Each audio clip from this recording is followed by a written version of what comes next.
안녕하세요. 김호준입니다. 지난주 AP통신이 발표한 미국 시민들을 상대로 한 여론조사 결과에 따르면 트럼프 대통령 발언은 북핵 상황을 더 악화시켰다는 의견이 65%였습니다. 상황이 더 나아졌다고 하는 응답은 겨우 8%. 트럼프 발언은 자국민들에게도 불안과 불신의 대상이 되고 있는 거죠. 전통적으로 적국을 상대하는 자국 대통령을 지지해주는 미국인들이 트럼프의 대북 발언에 겨우 8%가 수긍한다는 건 세계 어느 나라에서도 트럼프 발언이 비토된다는 거죠. 우리나라만 빼고. 심심하면 전쟁이라는 단어를 뱉어내는 트럼프 발언은 핵전쟁이 나면 죽어나갈 당사자인 우리 입장에서 보면 생명을 위협하는 협박입니다. 그럼 우리 언론들은 그런 말을 뱉을 때마다 그 발언을 지적하고 비판하고 반격해야죠. 그래서 우리나라에서 트럼프 발언은 8%대가 아니라 0.8% 대우를 받아야 하는 거죠. 그런데 미국인들조차 도움 안 된다고 하는 그 막말들을 무슨 대단한 정책이 되는 것처럼 중계하고 그 의미를 분석하고 핵폭탄이 터지면 몇 분 이내에 어떻게 하면 피해를 줄일 수 있다느냐 하는 바보 같은 이야기 하는 거. 좀 그만합시다. 이제 그런 발언은 그에 걸맞는 취급을 좀 합시다, 우리는. 그리고 다스는 누구 겁니까? 김원준 생각이었습니다.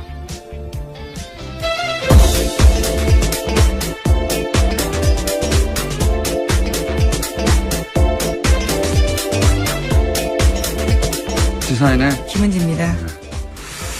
오늘 발음은 약 평소에 60% 정도. 제가 좋았을 때 하고 비교하자면. 다스는 누구 겁니까? 네, 완전 유행어가 됐더라고요. 요새 웬만한 댓글에 다 쓰여 있습니다. 많은 사람들이 궁금한 거죠. 예. 앞으로도 계속 질문해 나가야 됩니다. 다스는 누구 겁니까? 이렇게 중간중간에. 밥 먹다가도, 가족끼리 밥 먹다가도 얘기하고, 친구들하고 드라마 얘기하다가 갑자기. 예. 어제 봤냐 그거? 재밌지 않냐? 예. 근데 다스는 누구 거니? 이렇게 해야 한다. 자, 첫 번째 뉴스는요? 네, 박근혜 정부 시절 국정원 관련된 소식입니다. 추명호 전 국정원 국장이 2014년 말부터 최순실 씨 관련 첩보를 수집하고도 상부에 보고하지 않았습니다. 또 지난해 7월에는 우병우 전 수석 감찰을 진행한 이석수 전 특별감찰관 동향을 파악해서 우 전 수석에게 직보했다고 합니다. 추명호 전 국정원 2차장이죠. 예. 이 차장은 오래전부터 최순실 라인이라고, 예. 그런 의혹을 언론으로부터 받았죠. 예. 네, 그런 사실들이요. 어제 국가정보원 개혁발전위원회가 공식적으로 조사해서 발표한 결과이기 때문에 더 의미가 있습니다. 그리고 이제 그것뿐만 아니라, 이 차장의 추천한 당사자가 우병우 전 민정수석이란 말이죠. 네, 어제 국정원 개혁이 발표입니다. 그러니까 또 뭐하고 연결되냐면 그러면 최순실 씨를 모른다고 했는데 계속해서 우병우 전 민정수석은 모를 수 있겠는가 하는 얘기를 이제 다시 할 수밖에 없는 거죠. 자신이 추천했는데 그런데 국정원에서 최순실 특히 최순실 관련 내용들은 국정원 상부에 보고하지 않았다. 그리고 예를 들어서 우병우 전 수석을 감찰하는 이석수 전 특별감찰관에 대해서는 사실은 이석수 전 감찰관이 우병우 수석을 감찰해야 되는데 거꾸로 이석수 감찰관의 동향을 우병우 전 민정수석에게 오히려 보고를 한 거죠. 예, 추명호 국정 2차장이 예, 직보를 했다. 예, 2차장으로 추천을 받았었는데요. 실제로 되지 못했던 것으로 보입니다. 국장으로 마무리됐거든요. 2차장까지 되지 못했었던가요? 예, 예. 네. 그래서 연결고리가 중간에 최순실 씨 아니냐 이런 얘기는 예전부터 나왔고 그건 좀 더 구체적인 정황이 이제 나온 거네요. 예. 추 국장은 최순실 씨와 관련된 정보 보고를 많이 받았는데 그걸 다 무시했다는 거잖아요. 네, 170건이나 된다고 합니다. 심지어 지속적으로 관련된 정보 보고한 직원들을 오히려 불이익 줬다라고 합니다. 지방으로 전출시키는 방식으로요. 그러니까 최순실 씨를 보호하는 게 확실한데 170여 건의 국정원 내부에서 최순실 씨에 관련한 첩보 K스포츠재단의 미르재단과 관련된 정보들이 계속 올라오면 그걸 보고를 안 했다는 거잖아요, 위로. 예. 그리고 그런 보고를 하는 직원들은 전출시켜버리고. 그런데 우병우 전 수석한테는 여러 가지 직보를 하고, 예. 그러면 우병우 전 수석이 최순실 씨를 모른다고 하는 게 말이 되느냐 하는 질문을 다시 할 수밖에 없는 거죠. 자, 그런 뉴스가 나왔습니다. 아직도 그런데 우병우 전 수석에 관해서는 사실 지금 재판에서 유죄가 나도 별거 없어요. 네, 혐의 자체가요. 그렇게 센 때문에. 혐의가 아니라서요. 이런 진짜 건더기에 해당될 이런 내용들은 지금 다 빠져있죠. 우병우 전 민정수석이 재판을 받고 있는데 하여튼 유죄가 돼도 그것 가지고는 우리가 생각하는 정도의 벌금 정도 나올 거라고 봅니다. 벌금. 유죄가 돼도. 유죄가 나올지도 모르겠지만. 자, 그런 정황이 하나 더 나왔습니다. 자, 다음 뉴스는요. 네, 또 이명박 정부 시절의 국정원 관련된 뉴스도 있는데요. 이명박 대통령 당시 국정원이 김대중 전 대통령의 노벨 평화상 취소하기 위해서 공작 펼친 정황이 있다라는 사실을 말씀드린 바가 있습니다. 그런데 이와 관련해서 구체적인 사실들이 나온 건데요. 국정원이 이것이 모두 사실이다라고 확인을 해준 겁니다. 수상 취소 청원 서한을 노벨위원회에 보냈다라고 합니다. DJ 노벨상 취소 청원 계획 이렇게 불러줄 가치가 없어요. 이게 무슨 청원식이나 됩니까 이게 계획식이나 되고 이건 그냥 취소 생떼 공작 이런 걸로 불러야 돼요. 그럴듯하잖아요. 너무 취소 청원 계획이고 서한이고 생떼 공작이죠. 그런데 며칠 전이라고 하면 한 2주 전쯤 되나요? 김효재 당시 청와대 민정수석 이에 대해서 그건 국정원 직원 개인의 일탈이지 이게 정권 차원에서 말이 안 된다고 했는데 근데 지금은 원세훈 원장에 보고했다는 거 아닙니까? 그리고 네, 그렇죠. 실제 발송도 했고 국정원 예산까지 들었다라는 겁니다. 그러니까 원장한테 보고했는데 하지 말라고 하면 했겠어요? 하라고 하니까 한 거지. 예. 그리고 그러니까 국정원 예산을 쓴 거죠. 이게 개인의 일탈일 수가 없죠. 이건 엄연히 국정원장이 알았으면 정권 차원의 공작인 겁니다. 예. 김효재 전 수석이 다시 답할 차례네요. 예. 그때 나와서 말씀하셨으니까. 저희도 한번 인터뷰 시도해보겠습니다.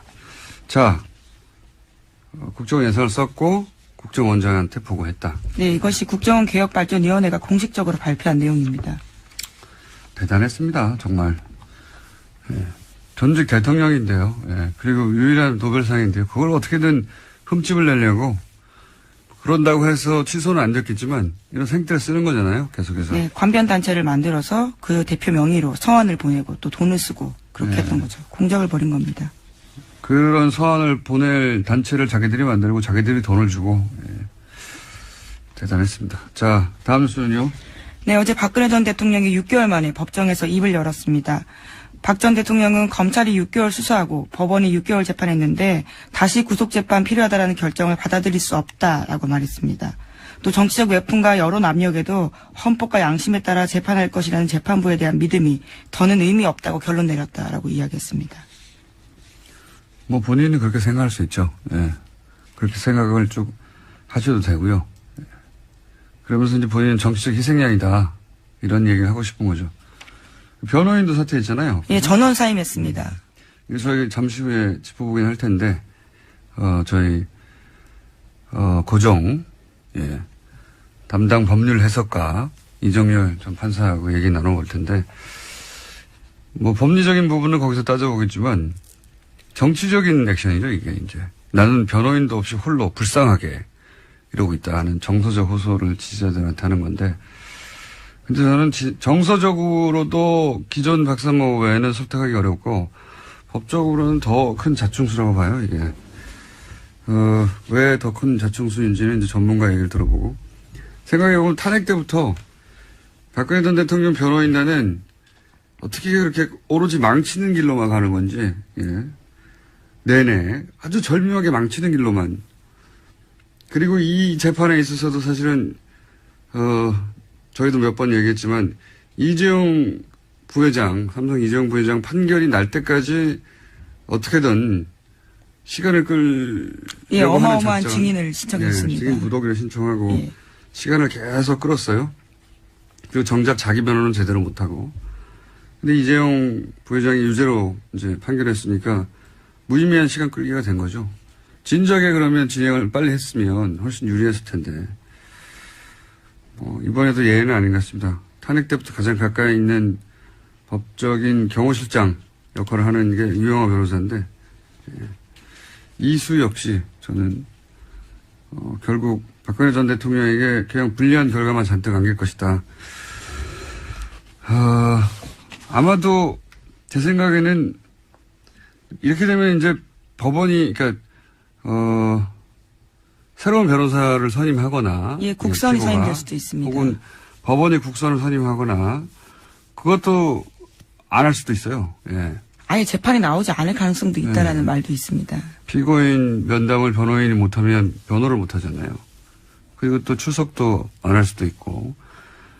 보통은 상상할 수 없는데 전직 대통령이 출석을 안 하면 이때까지 겪어봤듯이 강제로 끌고 오지 못하지 않습니까? 여성이기도 하고 그래서. 근데 그게 결국 본인에게 좋은 거냐? 본인에게 좋을 게 하나도 없죠. 예. 자, 다음 수는요? 네, 다스 관련된 소식도 전해드리겠습니다. 일요신문 소식을 어제 말씀드렸었는데요. 또 관련된 보도가 있습니다. 다스가 공장을 불법 건축했다라는 의혹이 있다라는 건데요. 하지만 사법당국에서 조사하지 않았다라고 합니다. 임야를 공장 부지로 바꿔서 수백억 원의 차익을 챙겼다라고 합니다. 이 같은 일은 이명박 전 대통령 시절에 일어났습니다. 또 일요신문인가요? 네, 그렇습니다. 일요신문이 요즘 연일 다스 관련 특종을 내고 있네요. 근데 이제 이명박 전 대통령, 실소유 의혹이 있는 땅들, 그러니까 처남, 이재용 씨, 이제 사망하신 이재용 씨 명의로 되어 있는데. 네, 김재정. 김재정 예. 씨. 이재정은 의원입니다. 국회의원이군요. 예, 예. 경기도 교육청 교육감이기도 하고요. 그렇군요. 예. 제 변호사에게 됐습니다. 예. 자, 이명박 전 대통령 실소유주 의혹이 있는 김재정 씨 소유, 지금은 이제 미망인, 소유인 걸로 알고 있는데, 땅들은 특징이 있어요. 대부분 쓸모없는 땅, 쓸모없는 땅. 그러니까 당장 땅값이 엄청 싸고, 예를 들어서 거기 고속도로가 아예 난다든가, 아니면은, 지목이 변경된다든가, 개발이 되지 않는 한, 대단히 낮은 지가에 흔히 쓸모없는 땅이라고 하는 땅들이 많아요. 근데 그런 땅들이 나중에 이명박 전 대통령이 이제 서울시장이 됐을 때에, 뉴타운을 했었죠. 뉴타운으로 지정되는 땅들 중에, 이명박 전 대통령 일가가 소유한 땅들이 있어서 지가가 폭등했다든가 그런 일이 있었고요. 이거는 근데 이제 다스가, 다스는 누구 겁니까? 그 다스요. 예. 그 다스가, 소유한 땅도 역시 이명박 전 대통령 임기 중에, 이런 일이 있었다는 거 아니겠습니까? 예, 명도가 변경이 되고, 그래서 시세 차익을 누렸다라는 겁니다. 몇백억 정도에. 예. 근데 그게 이제 굉장히 오랜 세월, 2000년부터, 97년부터 시작해서 해결이 안 되던 문제였거든요. 예. 97년에 최초로 공장 등록을 승인받았는데, 현대중공업이. 근데 그때 임야라서 도로를 지을 수가 없는 거예요. 예. 그래서 건축 허가가 불가했는데, 여하간 그 이후로 해결이 안 되는 문제가 이명박 전 대통령이, 제 핸드폰입니다. 죄송합니다. 요즘 자꾸 끄는 걸 잊어버려서. 잘못했어요. 네. 무슨 얘기 하다 말았죠? 네, 네. 이명박 대통령 시절에 굉장히 다양한 혜택들을 받은 의혹이 있다라는 네, 거죠. 그래서 이 땅도 역시 몇백억의 차익을 남겼다. 그런 뉴스입니다. 예. 근데 이게 이제 이것만 있는 게 아니라 다른 땅들도 있어요. 일요신문 기강 이렇게 나선 김에 다른 것들도 좀 조사해 보시고. 주요 이제 일간지들이 할 법한 기사를 일요신문이 가끔 대특종을 터뜨기도 하죠. 예. 연속으로 다스 관련해서 뉴스였습니다. 자, 다음 뉴스는요? 네, 박근혜 정부 시절에 청와대가 지난해 4월 13일 총선에도 개입한 정황을 검찰이 수사 과정에서 포착했습니다.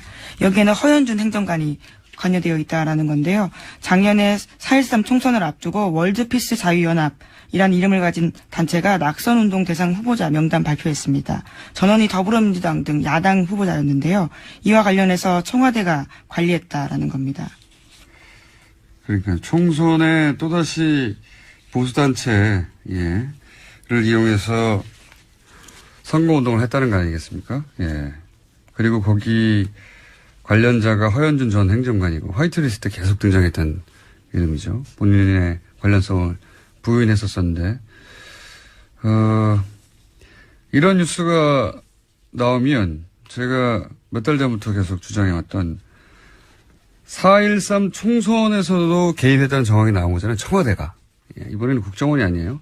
박근혜 정부 당시 청와대가 개입한 총선의 정황인데, 이거보다 훨씬 더 중요했던 게 박근혜 전 대통령 운명의 탄핵 때입니다.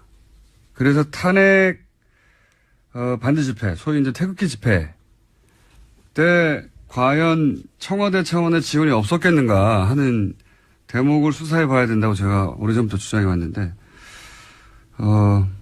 총선에도 이렇게 몰래 지원하고 개입을 했는데, 그보다 훨씬 더 직접적으로 운명이 결부되어 있는 탄핵 때는 안 그랬겠는가 수사 대상이라고 봅니다. 자, 이 대목에서 연결이 마침 됐습니다.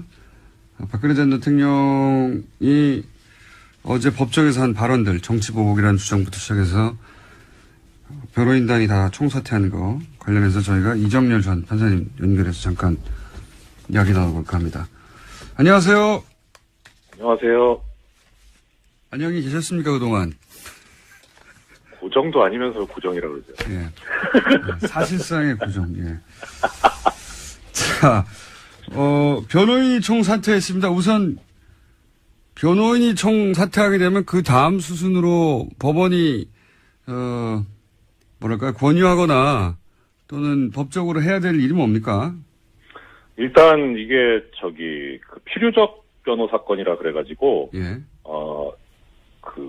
사형 무기, 법정형이 그런 최고형이 그런 경우에는 변호인이 없으면 개정을 할 수가 없게 돼 있습니다. 그러니까 변호인을 이제 사선 변호인을 선임을 하던가, 네. 아니면 선임을 안 하면 법원에서 직권으로 국선 변호인을 선정해서 선임을 해야 되는 거죠. 그러니까 법원이 할 일은 그겁니다. 그러면 국선을 만약에 선임했는데, 국선을 선임했어도 진행이 안 될 경우도 있습니까?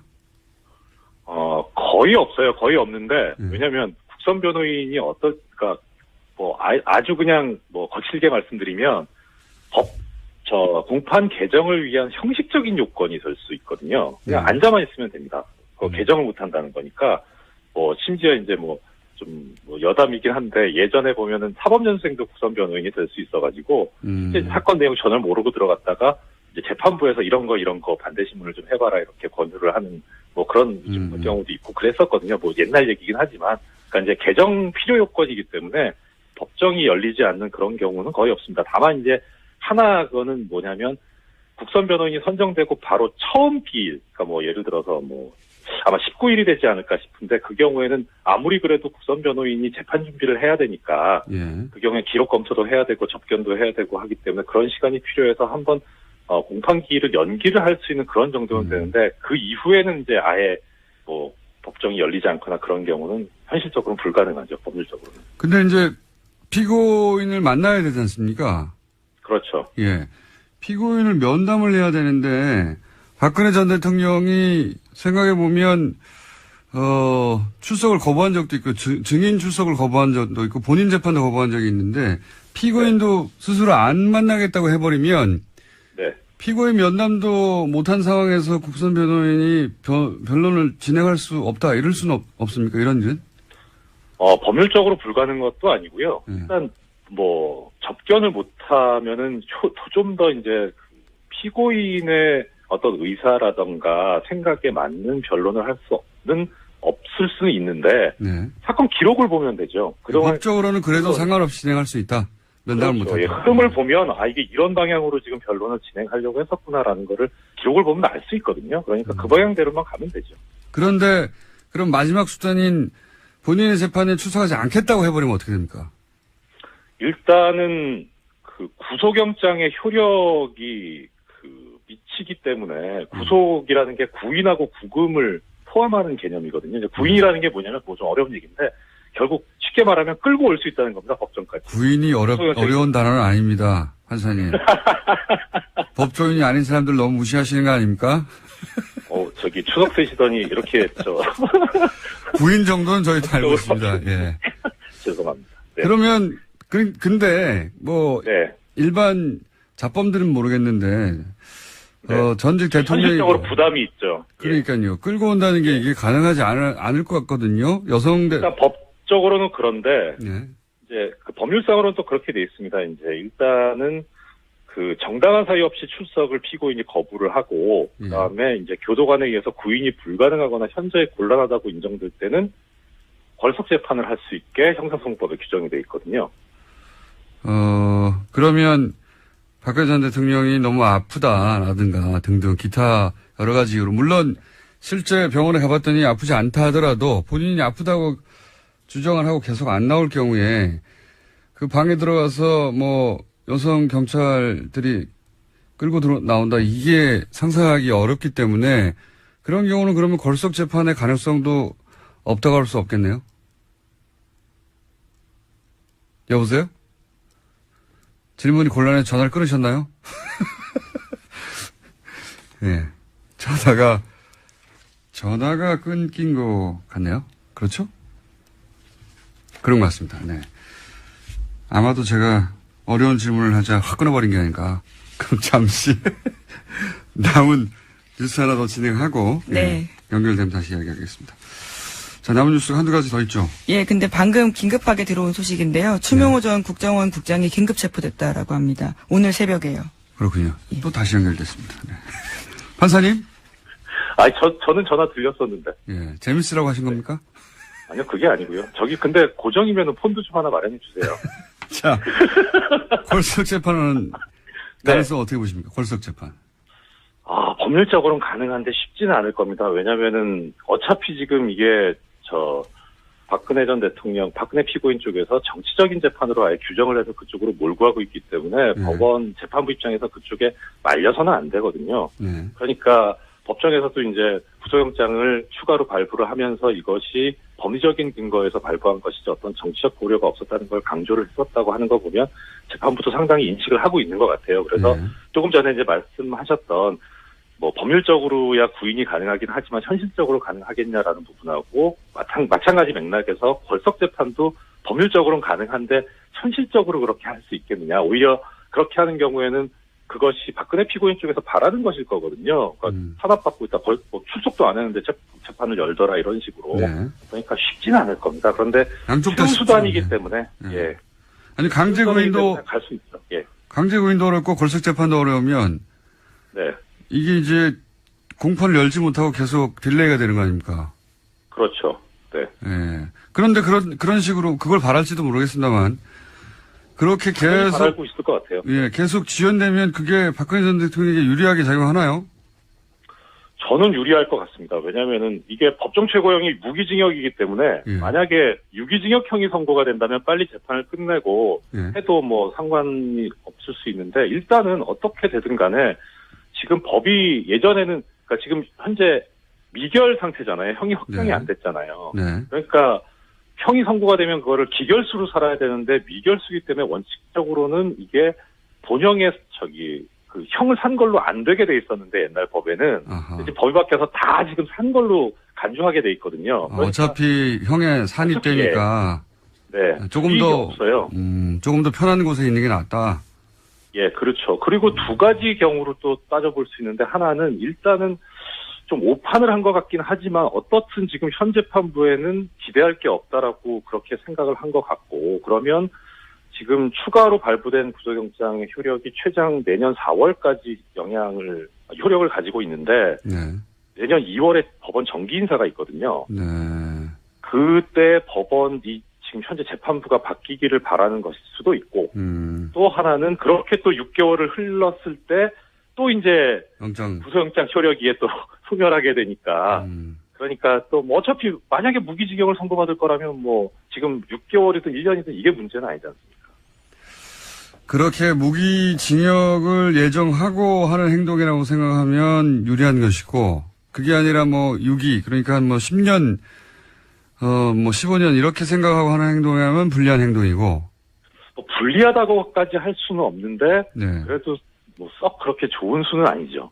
네. 근데 이제. 무엇보다, 예. 무기징역이라고 스스로 생각한다면 이건, 유리한 부분이 있다. 네, 그렇죠. 그렇군요. 그렇게 생각했을까요? 네. 뭐, 어차피, 뭐, 공장장님께서도 있었군요. 죄송합니다. 공장장님께서 처음에 짚어주셨지만, 탄핵 때에서부터 작전 자체가 지연 전술이었잖아요. 그래서 네네. 그 맥락에서 지금도 전혀 변하지 않은 것 같고요. 아마 계속 끝까지 그렇게 가지 않을까 싶습니다. 뭐, 증인도 지금, 그러니까 하나 예를 들어서 보자면, 변호인단이 사퇴를 했잖아요. 네. 근데 이게 사임이라는 게 어떤 경우에 하는 거냐면 변호인 쪽에서 스스로 내가 변론을 못하겠다라고 포기를 하는 그런 행위인데 이게 보면 사퇴가 아니고 어떻게 보면 해임을 하는 게 맞았었거든요. 그렇죠. 변호사가 필요 없다는 거잖아요. 그런데 사임을 한 거를 보면 이거는 어떤 법률적인 그런 의미의 행동이 아니라 정치적인 행동이기 때문에 어떻게든 시간을 끌어보겠다는 그런 거죠. 그렇게 해서 저 국선 변호인 선임하는 것 절차까지 가도록 하고 그렇게 해서 시간을 끌겠다라는 그런 걸로밖에 보이지 않습니다. 알겠습니다. 오늘 여기까지 듣겠습니다. 감사합니다. 네, 고맙습니다. 네, 이정률 전 부장판사였습니다. 시간상 마무리를 해야 되는데, 예. 이 뉴스까지만 하고 가죠. 네, 어떤 뉴스를 할까요? 오스트리아에서. 예. 15일 현지 시각으로 열린 오스트리아 총선에서 중도우파 국민당이 제1당 차지했습니다. 그래서 총선을 이끈 31살의 제바스티안 쿠르츠 국민당 대표가 세계 최연소 지도자에 오르게 됐습니다. 31살. 대단한, 31살이요. 만으로 31살인 건데, 오스트리아는 좀 이상한 정치적 결과가 나올 때가 많아요. 이게 유럽에서도 가장 극우 지도자가 먼저 등장한 곳이었거든요. 물론 나중에 또 인기를 잃기를 했지만, 그리고 극우 정당의 지지율이 서구 유럽 국가 중에서 가장 높아요. 25%, 6%. 예. 이게 개인적인 관심사입니다. 오스트리아는 왜 이럴까? 근데 이번 선거에서도 극우 정당인 자유당이 26% 득표했습니다. 합습으로 그 안 가요. 예전에 굉장히 잘 나간 유럽을 호령하던 곳이잖아요. 그런데 지금 유럽 소국이 됐거든요. 그래서 거기서 오는 박탈감 때문에 제국의 영광을 다시 한번 이런 생각이 있는 걸까요? 오스트리아의 정통한 누군가한테 좀 들어보고 싶은데. 여하간 이 오스트리아에서는 희한하게도 극우 정당하고 또 우파 정당 합치면 50%가 넘는 지지율을 보여주는 유럽 서유럽 국가에서는 대단히 특이한 정치적 형상을 보이는 데다가 게다가 31살이 됐다. 네, 뭐 20대 때는 이미 장관을 했었고요. 여러 가지 삶의 경력들을 또 증명해주는 바가 있습니다. 정치에는 신동이 없는 법이거든요. 희한합니다. 자, 이렇게 한번 짚어놓고 저희가 오스트리아 전문가를 한번 모시고 왜 그런가 한번 따져보기로 하겠습니다. 여기까지 하겠습니다. 시사인의 김은지였습니다. 감사합니다. 어제 저희가 브리핑 시간에 전해드린 삼성그룹 이건희 회장의 차명계좌, 네. 이병철 회장의 돈이었다고 사실은 했었던 2008년에 밝혀진 차명계좌에 있었던 4조 5천억 원을 실명 전환하지 않고 이건희 회장이 찾아갔다. 이런 얘기 전해드렸죠. 이 의혹을 최초로 제기한 더불어민주당 박용진 의원 스튜디오에 나오셨습니다. 안녕하십니까. 안녕하세요. 네. 반갑습니다. 저희가 16분 남았기 때문에 마음이 급하네요. 초스피디하게 정리를 한번 해보죠. 자, 우선 2008년 특검이 밝힌 차명계좌 내용을 좀 알려주십시오. 간단합니다. 486명의 계좌 이름으로 1199개의 계좌가 있었다. 예. 규모는 4조 5천억 원이다. 예. 이게 원래 불법 비자금이라고 고발이 됐는데요. 예. 근데 특검은 아니에요. 다 이병철 회장이 다 물려줬답니다. 예. 그래서 이건희 회장의 개인 돈이랍니다. 예. 이렇게 해서 밝혀졌죠. 차명계좌가 대부분 이제 삼성 직원들, 임직원들의 명의로 돼 있었던 거죠. 예, 네. 임직원들이나 그 가족이나 뭐 이렇게 네. 해서 나눠져 있었는데요. 이 일이 있고 나서 삼성이 2008년 4월 17일 날, 이게 제 생일인데요. 4월 17일 날, 삼성 특검 결과가 발표가 되고요. 4월 22일 날 삼성이 대규모 그 사장단이 다 나와서 인사를 하면서 세 가지를 약속했죠. 실명 전환하겠습니다. 차명 계좌는 실명 전환하겠습니다. 두 번째로, 그동안 미뤄진 세금 같은 거 다 낼게요. 그리고 남은 돈은 개인적으로 유용하지 않겠습니다. 사회에 좋은 일에 공헌하겠습니다. 이렇게 했어요. 근데 하나도 안 지킨 거죠. 그러니까요. 그래서 다들 그냥 막연하게 그런 약속을 공개적으로 했고 워낙 큰 사건이었기 때문에 이 돈은 세금이 다 지불되고 나서는 이제 좋은 일에 쓰이고 있겠거니 했는데 네. 그게 아니라면서요. 예. 이 돈이 어떻게 됐습니까? 금융실명법에 따르면 원래 이런 차명 계좌는 실명 전환을 하게 될 경우에 과징금 50% 네. 그리고 그동안에 과징금 50%라는 거는 1억이면 5천만 원을 낸다는 예, 거죠. 그렇습니다. 예. 예, 그리고 그동안에 안 냈던 그 이자소득세와 배당소득세 이런 세금을 다 내도록 지금 되어 90%를 있거든요. 내라고. 그래서 저희가 이제 그 금융위원회나 등등이 이제 확인을 해서 이제 접근했었던 건 뭐냐면 그러면 이거를 그 금융실명제법에 의한 실명 전환을 해야 되는데 왜 그렇게 하지 않았냐? 실명 전환하지 않고 그냥 차명인 채로 이건희 회장 개인 계좌에 이체하거나 네. 혹은 그냥 해지를 한 다음에 현금으로 찾아갔거나 예. 그렇게 해서 다 이건희 회장이 가져가 버렸다는 거 아닙니까? 그 과정도 회계예요. 원래는 금융실명제법에 따르면요. 그 명의인, 가령 홍길동이란 다른 사람이 이름을 빌려주면 그 차명 명의인 있잖아요. 예, 홍길동이 그 와서. 사람이 와서 본인임을 확인하고 그렇죠. 그걸 해지하거나 전환시켜주거나 당연히. 이렇게 해야 되거든요. 당연히 그렇죠. 그렇게 안 했다는 거예요. 그걸 어떻게 했다는 겁니까?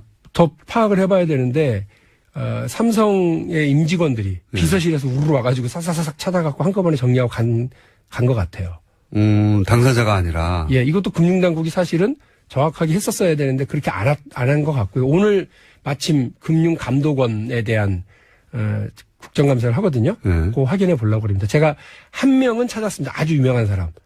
누구요? 김용철 변호사. 김용철 변호사. 예, 그분이 이 삼성 비자금 사건을 최초에 폭로했던 사람이고 그렇죠. 본인 이름으로 나중에 퇴직하고 3년 뒤에 보니까 본인 이름으로 52억 원 정도의 차명 계좌가 있었다는 그거 거예요. 확 인출해 버렸어야 되는 건데. 그러라니까 그거 자기 돈 아니라고 계속 가서 왜 자꾸 나한테 세금 물리냐고 가서 따졌다고 그러더라고요. 네. 그런데 이분이 자기는 가서 명의인인 김용철 변호사가 가서 그거를 해지하거나 전환한 적이 없는데 어느 날 느닷없이 이게 이건희 명의로 가 있었던 거죠.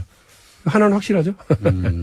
그런데 이제 다른 돈들도 네. 그 삼성 임직원 해당 명의자가 나타나가지고 이걸 일단 해지한 다음에 현금으로 찾아서 그걸 본인이 가서 이건희 회장 계좌 입금한 게 아니라 삼성에서 비서들이 쫙 와가지고 한꺼번에 해결하고 갔다. 네. 그랬을 가능성이 상당히 많아서 오늘 확인해 보려고 합니다. 그런 의혹이 하나 있고. 그러면 이렇게 이렇게 실명 전환을 할 때 발생하는 4억 5천이면 4조 5천억이면 2조 2,500억 정도는 세금으로 냈어야 될 돈이 아니에요. 그냥 뭐 그렇죠? 단순하게 계산하면 그렇죠. 근데 과징금과 세금. 근데 이게 벌써 90년대 얘기니까 예. 그 사이에 냈어야 되는 세금까지 다 하면 엄청난 금액 아닙니까? 거의 탈탈 털릴 거다 이렇게 보는 거죠. 금융실명제가 의원님 탈탈 털릴 거가 뭡니까? 아, 그런 건 그런가요? 제가 예. 아니 그러니까 뭐 보통 그 금융실명제 도입의 취지 중에 하나가 예. 하여간 앞으로는 실명으로 거래해라. 그러지 않으면 돈 숨기지 말라는 그런 거를 거죠. 다 우리 걷어가겠다라고 하는 거죠. 이거를 그러면 그렇게 해도 된다고 봐준 데가 어딥니까? 금융실명제와 관련된 어떤 해석과 집행에 대한 부분은 금융위원회가 가지고 있습니다. 금융위에서. 예. 금융위에서 이렇게 해줘서 이렇게 할 수 있었던 거죠. 제가 어제 그렇게 주장을 했습니다. 금융위원회 국정감사에서요. 삼성이 금융위도 속이고 예를 들어서 다 개인이 개별적으로 가서 하고 그랬는데 금융위가 몰랐다 이런 건 있을 수 없는 그런 건 거죠. 아닙니다. 왜냐하면 어쨌든 삼성은 2008년 4월 22일 날 차명 계좌는 실명전환을 하겠다고 약속을 했고 세금 내겠다고 약속을 했죠. 그런데 그 해 말에 2008년 말에 다 찾아가면서 과연 세금을 냈는지 안 냈는지 아무도 안 알려줍니다. 저 조세 정보 관련해서는. 그래서 국세청도 관련이 있다는 얘기네요. 국세청에서도 안 알려줬어요. 그래서 나중에 어떻게 하다 보니까 경제개혁연대가 보낸 공문에 2009년도에 그 냈습니까? 라고 확인을 했는데 금융위가 이거를 실수인지 뭔지 알려줘요. 알려주면서 안 냈네요. 안 낸 이유가 뭡니까? 실명 전환 의무가 없는 계좌입니다. 이렇게 알려온 거예요. 왜 실명 전환 의무가 없는 계좌예요, 그거는? 그 금융위원회는 1997년도에 대법원 판결에 보면 그렇다. 그러니까 차명 계좌도 실제 존재하는 사람의 이름으로 열어놓은 거면 그건 실명이지 비실명이 아니다라는 거예요. 말도 안 되는 소리 아니니까. 그러니까 우리 김어준 진행자께서 한 100억 정도 저한테 주시면서 박용진 요 100억 잘 관리하고 제 이름으로 넣잖아요. 근데 그것도 내가 죽지만 않으면. 그럼요. 그러면 이제 그 실제 소유자가 이 김어준임에도 불구하고 박용진 명의로 인정해주고 이건 실명 계좌니까 그 실명 전환하지 않아도 되고 그 따라서 과징금도 안 내도 되고 이런 거죠. 그래서 실명제에 근본을 내치는 거 아닙니까? 맞죠. 무슨 등갑술도 아니고. 그래서 저희가 어제 이거는 그 금융위 해석대로면 금융실명제가 아니라 차명결의 촉진법 아니냐.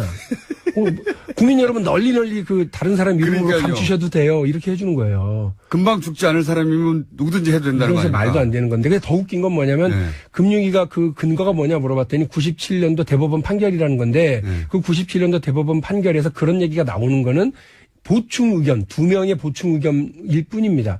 이 보충 의견이라고 하는 건 법적 해석 효력이 하나도 없어요. 그렇죠. 참고 의견일 뿐이에요. 소수 의견으로 나온 건데. 그럼 더 웃긴 건 뭐냐? 그 다음에 또 있어요, 98년도에 차명 계좌는 실명 전환 대상이다라고 하는 대법원 판결이 확정 투명하게 판결. 나와요. 네, 98년도에. 당연하죠. 그러려고 실명제 한 건데. 그런데 2008년도에 이건희 차명 계좌에 대해서는 97년도 보충 의견을 끌어다가 그렇게 했으니까 괜찮다라고 해준 거예요. 노력 많이 했네요. 대단한 거죠. 그리고 더 웃긴 건 뭐냐면 공부를 잘해야지 이것도 불법도 합니다. 금융실명제법에 대해서 니네 은행들 이렇게 지켜 하고 지침서를 종합편람을 만들어서 2008년도에 뿌립니다. 그거 안 지키면 어떻게 되냐 물어봤더니 징계한답니다. 근데 거기에 어떻게 되어 있느냐면 차명 계좌도 실명 전환 대상이니까 그렇게 조치하라라고 하는 안내가 다 나가요. 당연하지 않습니까? 그거는 너무나. 그리고 더 상식적으로도. 그리고 더 웃긴 건 거기에 많네요. 9개의 그 대법원 판례가 쭉 소개가 됩니다. 요런 대법원 판례가 있으니까 이렇게 지켜야 돼라고 소개를 하는데 그 중에 이건희 차명 계좌는 실명 전환 의무가 없어요. 그래서 세금도 안 내고 과징금도 안 내요라고 해석을 했었던 97년도 보충 의견이 있는 그 대법원 판례는 없어요. 그러니까 삼성만 특별하게 예외적으로 봐준 거 아닙니까? 제가 그렇게 볼 수밖에 없죠. 그렇게 볼 수밖에 없죠. 이건 누가 가졌는지 파헤쳐 봐야 되겠네요. 저는 그렇게 해볼 생각입니다. 큰 건 잡으신 것 같아요. 누가 잡은 겁니까, 이거? 저희 어제 보좌진들이 훌륭하죠. 그리고 이 과정을 계속해서 추적해오는 경제개혁연대라든지 참여연대라든지 이런 분들이 있어요. 그래서 이분들하고 계속 협업으로 해왔고 또 이 과정까지 오는 데 있어서도 뭐 대단한 노력들을 했습니다. 제가 말씀드린 것처럼 국세청도 정보 안 알려주고요. 금융위도 안 알려주고요. 그 저희가 접근할 수 있는 방법이 하나도 없는 거예요. 그렇죠. 안 알려주면 어떻게 그나마 합니까? 국회의원이니까 이 자료 내놔라 저 자료 내놔라 입장 내놔라라고 하면 이렇게 일이 만들어질 수 있으니까 역시 자동차에도 정치도 면허증이 필요하다 이런 생각을 최근에 많이 해요. 시민단체 분들 화나라고 하시는 거예요? 아니에요. 그분들 덕분이다. 당신들은 국회의원이 아니기 때문에 모르고. 이거 대단한 사건인데요. 생각해보니까 10년 전에 대한민국을 발칵 뒤집었던 사건입니다. 그리고 어쨌든 이제 돈은 찾아냈으니까 세금을 적절히 내고 물론 그 과정도 탐탁치 않은 부분이 있죠. 이거를 다 인정해 줬으니까요. 아버지 재산이라고. 네. 그런데 그 세금을 한 푼도 안 냈다는 거 아닙니까? 10년 지나고 다시 한번 봤더니 네. 대단합니다, 삼성이. 근데 그걸 또 금융감독이요? 금융위원회요. 금융위원회. 네. 금융감독위원회하고 금융위원회가 다른 거예요? 저도 국회의원 되기는 몰랐는데요. 네. 금융위원회가 따로 있고요. 금융감독원이 따로 있습니다. 이건 근데 금융위가 금융위원회가 해석 권한이 있습니다. 해석 권한이 법적 있다. 네. 예. 이거 정말 큰 건입니다, 아주. 근데 또 하나 재밌는 걸 말씀드리면 어제 저희한테 반박을 하면서 박용진 의원님 왜 이러십니까? 대법원이 최종적으로 차명 계좌는 그것도 실명이라고 한다면 지금 방금 말씀하신 논리대로. 예. 그리고 차명 계좌 2009년도에 대법원 판결은 최종적으로 차명 계좌는 그것도 실명이니까 그냥 그 이름이 사람이 소유주다라고 인정하자라고 하는 대법원 판결이 나왔어요. 그러나 이것도 역시 가로 열고 그 원래 돈 소유주가 따로 있다고 하는 게 확인되는 것은 엄격하게 그게 확증되면 네. 그 부분은 별도다라고 하는 게 따릅니다만 네. 2009년도에 그런 판례가 나왔는데 왜 자꾸 저희를 힘들게 하십니까? 네. 그러더라고요. 그래서 제가 그랬죠. 무당이냐. 2008년도에 삼성이 다 그 돈 찾아갈 동안에 눈 감고 있었던 거를 2009년도에 대법원 판결이 나올 건 줄 알고 그렇게 했다는 얘기냐 그랬더니 거기에 대해서 말을 못 하더라고요. 그러니까 이 문제에 자기 금융위원회가 아무 책임이 없다라고 하는 얘기를 하기 위해서 온갖 이야기를 다 갖다 끌어서 지금 하고 있는 중이에요. 이거는 아주 큰 사건이 될 수도 있을 것 같습니다. 액수도 너무 크고. 네. 그리고, 당시 금융위원장이 누구죠? 이름 까먹었습니다. 이명박 대통령이 임명했던 분입니다. 이름 까먹 네. 뭐가 갑자기 허술해지는데요. 자, 당시를 되돌아가서 당시 금융위가 어떻게 돌아갔는지 누가 책임이었는지 어떤 커넥션인지 밝혀야 될 사안인 것 같고요. 지금 이제 막 시동을 거신 것 같아 보니까. 예, 이제 시작입니다. 네. 또 있습니까? 삼성과 관련해서 지금 보니까 이제 이런 건더기 큰 거는 막 하다 보면은 곁가지를 막 치면서 새로운 사실을 막 알게 되잖아요. 네. 제가 이제 정말 하고 싶은 얘기는 뭐냐면 지금 우리 대통령만 바뀌고 아무것도 안 바뀌었다는 거예요. 네. 그러니까 문재인 대통령만 들어오고 청와대만 어쨌든 개혁 의지가 있는 분들이 좀 들어가 있는 거죠. 그리고 장관 한 명씩 앉혀봐야 아무 의미도 없고 사실은 대한민국은 관료들이 끌고 가고 있는 사회입니다. 자, 보세요. 금융위원회가 금융실명제를 엄격하게 적용했어야 함에도 불구하고 그렇게 하지 않음으로써 이건희 회장은 그 특검 수사 이전에는 삼성생명 지분이 4%밖에 없었어요. 네. 그런데 그거 다 그 이건희 개인 재산이다라고 해주는 바람에 20%가 됩니다. 그렇죠. 그래서 그게 다 자기 재산으로 전환된 거죠. 네, 삼성생명 이득 엄청난. 삼성생명의 일대 주주가 됩니다. 근데 삼성생명을 우리가 주목해야 되는 이유는 삼성그룹 전체를 지배하는데 핵심 고리인 삼성전자 네. 등치가 제일 크거든요. 네. 이 삼성전자를 누가 더 많이 장악하느냐가 삼성그룹 지배의 핵심이거든요. 그렇죠. 그런데 삼성생명은 그 삼성전자 주식을 8.12%나 가지고 있는 그 국민연금을 제외한 일대 주주예요. 네. 그러니까 이건희는 이번 특검 조사 결과와 금융위원회 그런 해석 덕분에 삼성생명 최대 주주가 돼서 삼성전자를 지배하고 삼성그룹 전체를 지배하는 꼭지점이 딱 섰어요.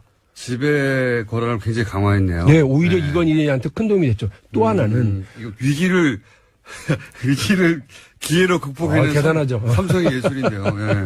예. 또 하나가 있습니다. 예. 보호목 감독 규정이라는 게 있습니다. 보호목 감독 규정에 따르면 이게 핵심인 게 뭐냐면 우리 사회에는 금산분리 원칙이라고 하는 네네. 이 자본시장법이 있잖아요. 예. 금융자본과 산업자본을 분리해야 된다. 그렇습니다. 예. 그렇게 해서 한마디로 삼성생명이 삼성전자를 지배하면 안 된다는 거죠. 그렇죠. 그래서 예, 한마디로 정해놨습니다. 네 전체 재산의 3% 이내로만 가지고 있어야 돼 했거든요. 근데 20%가 돼버렸잖아요. 이거 어떻게 처리했어요? 그런데 그 삼성생명이 가질 수 있는 게 그러니까 6조 정도예요. 예. 삼성전자 주식에. 예. 근데 전체 지금 보면 26조 정도를 가지고 있습니다. 그러니까 20조 이상이 오버가 된 겁니다. 예. 어떻게 이런 해석이 가능할까? 보호목 감독 규정이 예. 이거 계산을 시가총액으로 안 하고 취득 원가로 합니다. 다시 말해서 지금 거래되는 가격 계산이 아니라 옛날에 옛날에 살 때 3%를 샀으면 예. 옛날 가격으로 예. 이게 아무리 주가가 뛰어도 그냥 3%로 계산해 준다. 그러니까 20년 전에 샀어도 옛날에 5만 원일 때 샀으니까 지금 267만 원이 넘고 있는 삼성전자 주식을 5만 원으로 계산할 수 있도록 열어줬는데 그러면 은행 보험업에는 이렇게 계산해도 된다고 해줬잖아요. 네. 은행, 저축은행, 증권 다른 데는 다 어떻게 했냐면 시중 가격으로 계산하도록 되어 있어요. 그건 너무 당연하죠. 너무 당연하죠. 그런데 예, 여기만 1% 이래요. 취득했는데 내가 주식 펑 뛰어가지고 근데 이 보호목 감독 예. 규정에 혜택을 보는 예. 회사가 두 개가 있습니다. 보험회사 전체가 혜택을 보는 게 아니라 예. 혜택을 보는 게 삼성이 주로 삼성생명과 삼성화재 만 혜택을 보는다. 두 군데만 혜택을 보고 있습니다. 예, 그러니까 그렇군요. 이런 관료들의 이런 해석 권한 이런 것들이 이렇게 악용돼서요. 법도 뛰어넘고 국민적 합의도 뛰어넘고 이러고 있다는 겁니다. 그게 지금 말씀하신 건 두 가지 사건이 연결된 사건이에요. 연결돼 있습니다. 예. 쌍끌이에요. 그러니까 쌍둥이 특혜예요. 비장을 찾아냈어요. 그래서 한 변호사의 용감한 폭로로 인해 가지고 삼성의 비자금이 4조 5천억 원이나 수면으로 나왔습니다. 네. 이 돈을 이제 말씀하신 대로 세금 내고 어쩌고 다 하면 다 털릴 네. 정도의 액수인데 그 액수의 세금을 한 푼도 안 냅니다. 예. 그것도 이제 불법이지 않냐 문제가 많다 하고 있는 건데 근데 그 돈이 삼성생명으로 갑니다. 네. 그렇죠? 그래서 삼성생명의 지분이 20%가 넘어버렸어요. 이건희 회장의 일대 주주가 됐죠. 그러면서 삼성전자의 장악력이 훨씬 높아졌어요. 그렇습니다. 예, 집에. 왜냐하면 소위 말하는 순환출차 구조에 의해서. 그렇습니다. 예. 그런데 그렇게 하려고 했더니 이렇게 20%가 넘어가니까 금산분리 원칙에 따라서 그러면 안 됩니다. 안 되죠. 팔아야 돼요. 네. 근데 안 팔게 해주려고 처음에 샀을 때 가격으로 계산해 준다라고 해석을 해줘요. 네. 그랬더니 그 혜택을 삼성만 받더라. 네. 이런 거네요. 네.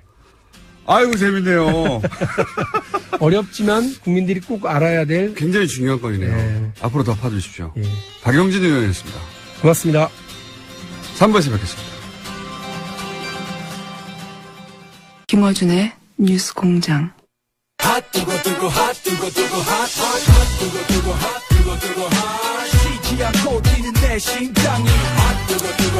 요즘 바른정당이 핫합니다. 하태경 최고위원 나오셨습니다. 예, 안녕하세요. 하태경입니다. 요즘 마음이 좀 착잡합니다, 계속. 추우십니까? 핫해 좀 하기 싫습니다.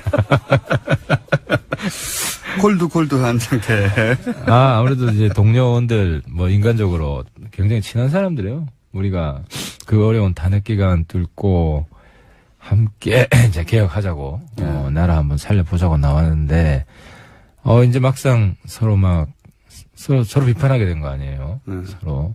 그래서 아무튼 마음이, 굉장히 좀 안 좋습니다. 그러니까 이게 이제 작은 덩치의 무리가 큰 덩치를 상대로 싸울 때 서로 이제 굉장히 결속력이 강해지기 마련인데, 그러다가 다시 갈라지게 된 거 아닙니까, 이게? 그렇죠. 지방선거라는, 냉엄한 정치 현실 앞에서, 이제, 지역구 사정 따라서, 우리 지역구는, 한국당 세가 너무 세다. 사실 이게 출발입니다. 이게 핵심입니다. 네. 근데 이제 제가 그 문제도 좀 다르게 볼 필요가 있다. 한국당 세가 세다고 해서 여기서 탈당을 하게 되면, 개별 탈당을 하게 되면, 이제는 국민들이 다 안다. 안 찍어준다는 거죠. 그런 식으로 나가서 지방선거 함께 하겠다는 거는. 그래서, 지금 막판 선거 때문에 당을 옮긴다. 이게 과연 오히려 역풍이 불 가능성이 많지 않을까. 또 이 부분도 좀 우리 소위 말하는 통합파 의원들께서 좀 심각하게 좀 고민해야 될 지점 아닌가 싶습니다. 그런 고민은 이미 다 하지 않았을까요? 그거보다도 지금 주변에서는 이제 저 지역도 부분적으로 그래요. 이번 기회에 가라. 동네 어르신들이. 그러니까 네. 고정 한국당 지지층이 있습니다. 원래 고정 한국당 지지층이 훨씬 더 많았는데 지금 이제 10% 이하로 줄었지 않습니까? 이분들은 그런 이야기를 하죠. 근데 아무래도 그런 연령층이 많은 지역구가 있습니다. 좀. 예. 노년층이 많은 지역구가. 노년층이 많은. 그런 데는 주변에 가게만 가면 그런 이야기 들으니까. 예. 근데 그분들 마음에도 그래도 젊은 정치인이 한번 뜻을 세웠으면 끝까지 한번 가봐야지 하는 마음도 있거든요. 예.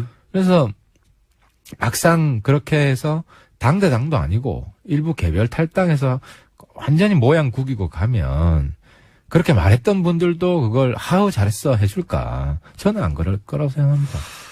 그럼에도 불구하고 지금 저희가 지난주에 인터뷰하기로는 대략 최소 9명 정도는 확실한 통합파라고 황영철 의원이 얘기하시던데 9명 정도는 확실한 통합파라고 보세요? 그러니까 이제 이게 범통합파 안에도 네. 제가 볼 때 이제 무조건 투항파, 묻지마 투항파, 아무 조건 없이 가야 된다. 그 몇 분에 됩니까? 저는 그분은 굉장히 적다. 한 둘 이하? 예를 들어서 한 제가 사람. 거의 이름은 지명하기 좀. 김무성 전 대표요? 아니, 김무성 대표만 해도 이제 친박 청산파가 있죠. 근데 친박 청산파 안에서도 이제 박근혜 출당 하나만 이야기하는 분이 있고, 그거 가지고 안 된다. 최경환 적어도 몇 명 이상 돼야 된다 하는 분이 나눠져 있어요. 근데 지금 공개적으로 표명한 분 중에서는 우리 김무성 대표가 이제 박근혜 출당파죠. 출당파. 그렇죠. 근데 거기까지는 될 거라고 생각했나 보죠. 그렇죠. 네. 김무성 대표는 거기까지 된다고 생각한 거고. 근데 거기 김무성 출당만 됐을 때 박근혜 전 대통령 출당만 됐을 때 나가려고 하는 사람은 아마 한 맥시멈 5명. 그러니까 등급이 있네요. 무조건. 네. 그다음에 그렇죠. 박근혜, 그다음에 그 추가. 높이뛰기 등급이 있는 거죠. 네, 최소한 3등급이 있다. 그럼 그렇습니다. 무조건 탈당파는 한두 명 정도에 불과하다. 그렇습니다. 예. 한 명도 아니고 한두 명은 뭡니까? 왜냐하면 이제 공개적으로 예. 이게 정치인이라는 게 비공개로 이야기한 거는 언제든지 바뀔 수가 있습니다. 네. 그래서 비공개로 제가 들은 게 한 두 명 명 정도는 되는데. 누군데요? 공개적으로 아예. 주호영 원내대표 아닙니까, 혹시? 아닙니다. 주 대표도 이제 본인이 뭐 통합하라고 밝혔어요. 그런데 이제 그 높이, 조건은 네. 훨씬 높습니다. 아, 그래요? 예. 네. 몇 명 안 되는데. 그래서 그쪽도 딜레마가. 그러면 2명은 확실히. 그리고 나서, 최소한 박근혜 전 대통령은 출당되어야 한다가 몇 명입니까? 그게 이제 공개적으로 그렇게 이야기한 사람은 김무성 대표 한 사람. 한 사람 뿐이고. 근데 만약에 박근혜 대통령만 출당돼서 한 4명, 5명 정도밖에 없다. 네. 하면 그분이 나갈까? 왜냐하면 좀 많아야. 그렇죠. 그 중에 묻힙니다. 예. 이제 지난번에 13명 나갔을 때도 보면. 잘 한 묻히죠. 2명, 3명 정도 부각이 되고 네. 나머지는 묻힙니다. 권성동, 장재원, 이들은 이런 분들만 눈에 띄고 나머지는 그렇죠. 묻혔죠. 근데 한 4-5명만 되면 우리 딱 뭐 5인방 뭐 이렇게 해서 딱 걸리잖아요. 네. 과거에도.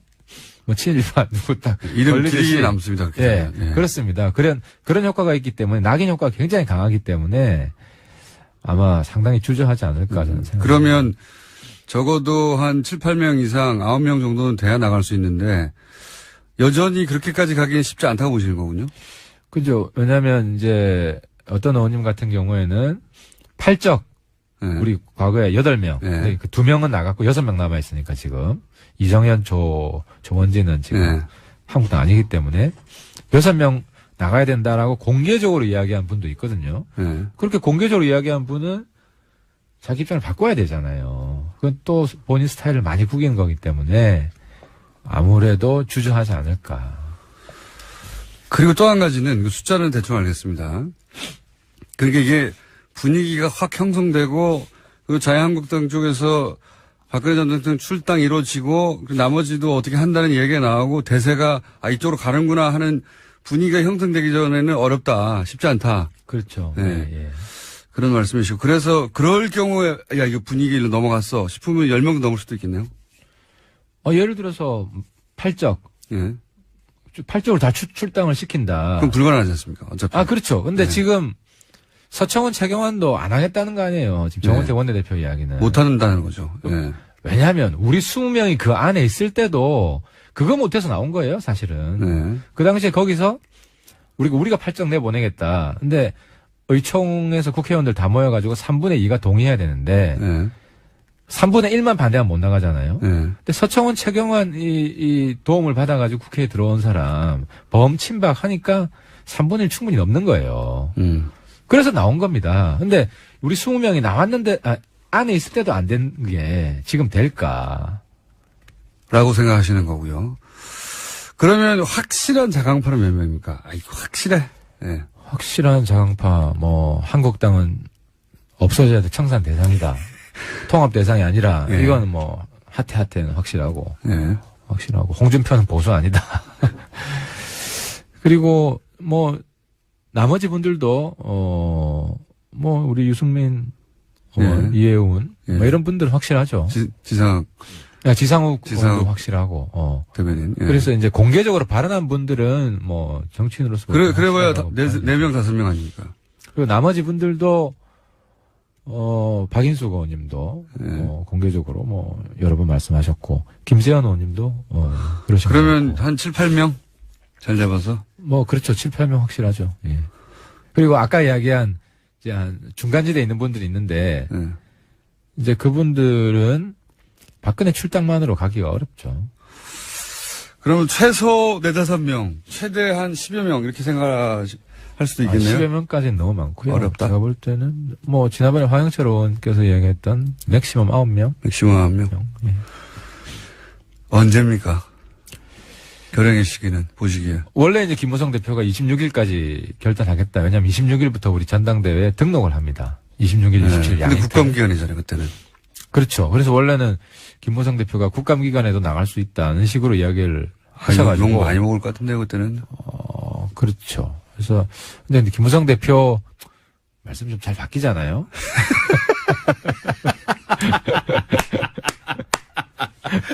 바뀌었나요? 그래서 어제, 우리 이제 통합파 삼선들, 예. 국감 기간에는 뭐. 그건 진짜 모양 안 나죠. 할당 이야기 하지 않겠다. 네, 모양 안 근데 나죠. 사실 속사정이 있어요. 왜냐면 할 수가 없지. 박근혜 출당도 못 시키는데. 그잖아요. 출당을 못하는 것은 지금 어제 박근혜 전 대통령이 법정에서, 나름의 이제 그 입장 표명을 했지 않습니까? 그 입장 표명하고도 상관이 있는 겁니까? 그러니까. 박근혜 대통령이 지금 옥중 정치를 시작한 것 같아요. 예. 나를 죽여라. 이렇게 나온 거 아닙니까? 예. 그렇죠. 예. 그래서 우리 옥중 정치는 과거 이제 운동권, 민주당이 많죠. 그분들이 뭐 항소유 유서도 아주 멋있게 쓰고, 뭐 여러 가지 재판 거부도 하고, 저도 뭐 재판 거부도 해봤어요. 근데 이제 그게 이제 바깥으로 메시지를 보내는 거고, 특히 한국당 안에 있는 친박들한테, 니들 너무 야속하다. 저렇게 날 쫓아내겠다고 그러는데 뭐 하냐. 이런 신호를 보낸 거죠. 그래서 한국당 내 친박들이 좀 움직일 거라고 저는 생각을 하고. 그게 그 출당의 절차가 어떻게 되죠? 박근혜 대통령 출당은 간단합니다. 이제 현역 의원보다 더 간단해요. 전직 대통령이지만. 예. 윤리위에서 나가라 그러면 나가야 돼요. 결정을 하면. 윤리위에서 나가라고 아직 결정이 안 됐죠. 아직 안 됐죠. 그리고 저희들이 있을 때 어떤 만행이 있었냐면 윤리위에서 결정을 하려고 했어요. 내보내려고 그랬어요. 근데 윤리위에 그 신임위원회 7명을 최고위원회에서 뽑아 넣었어요. 그걸 막기 위해서. 그런 식으로 막았었죠. 이번에 그렇게 막지 못할 거고. 여하간 윤리위에서, 출당 결정을 하면 그걸 끝입니까? 그걸로 끝입니다. 그래서 간단하네요. 박근혜 대통령 출당은 홍준표 대표가 마음 먹으면 언제든지 할 수 있는데. 언제든지 할 수 있고 그 정도는 해야 됩니다. 지금 근데 출당을 사실 저희들이 시도했거든요. 시도한 지 지금 거의 10개월이 지났는데 출당이 안 되고 있는 정당이라는 거죠, 정당이. 그런 정당하고 뭔 이제 통합을 이야기를 하냐. 출당 자체가 쉽지 않을 것이다. 지금 저렇게 나오고 출당 있고. 가능하다고 생각되는데. 예. 아마 박출당 하나만으로 9명 데려오려고 그래서 박출당의 값어치를 굉장히 높이려고 하는 전략을 쓰지 않을까. 그건 그런 거 아무것도 같습니다. 아닌데. 예. 그건 정치적으로 이미 사망한 정치인인데, 어쨌든 출당이 이렇게 어렵다고 계속 끌다가 나중에 이거 하나로 만족하고 나머지 와라. 라고 하는 전략인 것 같다고 이제. 그렇죠. 이게 엄청나게 큰 개혁이었다. 우리. 예. 뭐 이런 식으로 광고하려고 지금 준비하고 있는 거 아니에요? 근데 결국 하긴 할 거다. 뭐 그 정도는 하지 않겠습니까? 그 정도도 못하면 저거 진짜 정당도 아니지. 예. 그리고 나서, 그러면 이제 시기가 국감 이후가 되면, 그죠? 그러면 11월 13일이 전당대회입니까? 전당대회 마지막 날이죠. 그때 대표가 나오죠. 13일 날. 그럼 이미 돌고 있는 거 아닙니까? 그죠? 전당대회 중에 나가는 이런 불상사가 생기는 거죠. 그러니까 지금 26일 얘기했던 것도 전당대회 하기 전에, 전당대회 지금 당대표 뽑는다고 막 하고 있는데 거기서 나가버린다는 게 모양이 안 나고, 그리고 전당대회에서 대표를 새로 뽑았는데 나간다는 것도 모양이 안 나니까, 그 전에 끝내버리려고 26일을 선언했는데, 그거는 국감이라고 하는 일정 때문에 지금 불가능하게 됐고, 그래서 11일로 넘어갔어요. 국감 일정보다는 이제 박근혜 출당도 못 시키기 때문에, 그게 더, 원래는 출당시키고 진도가 나가면 결행하려고 했을 거예요. 왜냐하면, 전당대회 프로그램이 진행 중일 때 나가면 더 욕먹어요. 그렇죠. 그잖아요. 네. 지금은 그럴 수밖에 없네요. 그러니까 지금 스텝이 꼬인 거죠. 박근혜 출당도 못 시키고, 저쪽에서 진도가 전혀 안 나가기 때문에. 저기서는 이제 또 박근혜 전 대통령이 이렇게 피해자 코스프레를 하고 있는데 이 상황에서 출당시켰다가는 대우 경북의 분위기도 안 좋고 그럴 테니까 주춤하는 것도 있는 것 같아요. 조원진당이 커질 수 있다고 생각하겠죠. 조원진당이 커질 수도 있다. 아, 또 그런 변수도 있군요. 아하. 이게 쉽지는 않네요. 그죠? 집단 탈당이. 그렇습니다. 이제 애초부터 최소한 나올 때, 우리가 그때 이제 친박 팔적 청산하면은 하겠다 그랬어요. 그때 바른정당 초기에. 지금은 상황에 맞게 저는 그것도 안 된다고 생각을 하지만, 저 개인은.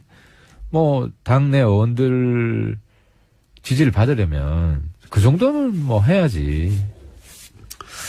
사실은 김무성 전 대표가 탈당할 때, 가장 강하게 지금의 자유한국당을 비판하고 나왔어요. 그때 뭐, 당사고 뭐고 다, 돈도 다 군사상권 시절에 했던 거 아니냐. 그 자유한국당 쪽에서는 절대 나오지 않았던 얘기죠. 수십 년간. 그 얘기까지 하고 강하게 얘기하고 나왔는데 다시 돌아간다는 거니까 명분은 별로 중요한 게 아닌 것 같아요. 실제로는. 김무성 대표. 아니, 김무성 대표 입장에서 명분이 중요하죠. 왜냐하면 김무성 대표 논리는 네. 지금 문재인으로 나라 망친다. 이게 그런 명분이 앞에 내세워져 있긴 하나 그렇죠. 실제로는 그 명분은 별로 중요한 게 뭐든 갖다 붙일 수 있을 겁니다. 근데 돌아가야 그 지점이 이해가 안 되는 거예요. 김무성 대표가 자기는 마지막이다. 네. 마지막이다. 그러면 좀 모양 나게 이렇게 가는 걸 본인이 하지 않으면 제가 그래서 낙동강 오리알 된다. 이런 식으로 가면은 박근혜 출당 하나만 가지고 가면은 그래서 저는 김무성 대표가 좀 총기가 빠졌다. 지금은 너무 전략 짜는 것도 엉성하고 또 본인이 내뱉은 26일까지 뭐 하겠다는 것도 당장 본인 스텝이 꼬인 거 아닙니까? 그래서 김무성 대표가 좀 나서기는 상당히 지금 어려운 상황이 된 게 아닌가 이렇게 봅니다. 자, 그래서 지금으로서는 숫자도 10명이 넘어갈 것 같지 않고 시기도 확정하기 어렵고 어쨌든 전당대회 시작된 이후에 탈당이 돼도 될 텐데 만만치 않을 것이다 이렇게 전망하시는 거고요. 한편으로는 고소하다 이렇게 아니 그거보다 이제 저희는 이제 전화위복의 계기로 좀 삼아야 되겠다. 그리고 다시 또 주저앉을 수도 있을까요? 이 많은 사람들이 9명이나 되는 사람들이 안 가고 네. 그렇게 설득을 해봐야죠. 여전히 가능성이 있다고 보십니까? 저도 좀 넓은 마음으로 네. 다시 한번 해보자. 유승민 전 대표는 이제 나가면 당선될 가능성이 대단히 높지 않습니까? 당대표로. 당대표, 그렇죠. 예. 그렇죠. 예.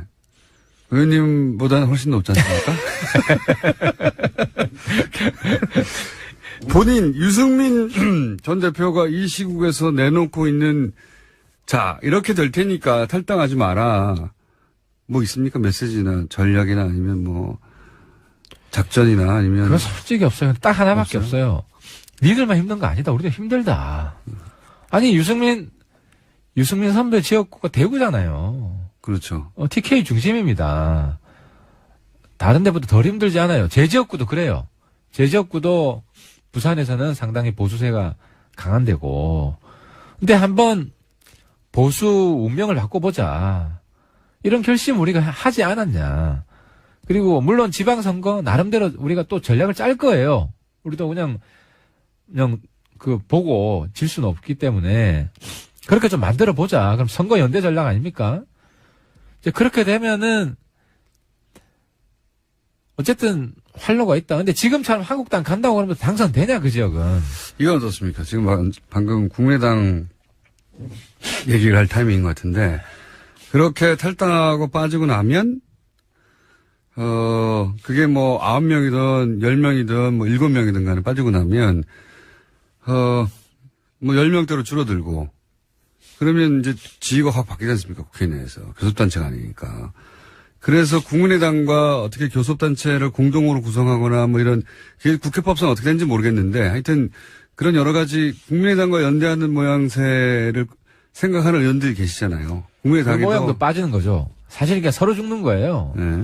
그러니까 제가 뭐 지난번에도 이야기했지만 2단계 연대 전략이 있다. 그래서 1단계 신뢰 구축을 하고 정책 연대를 하고 그게 진도가 좀 나가면 선거 연대 해야 된다.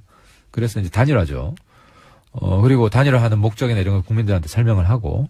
근데 지금 이런 식으로 돼버리면 동등한 파트너가 아니다. 그렇죠.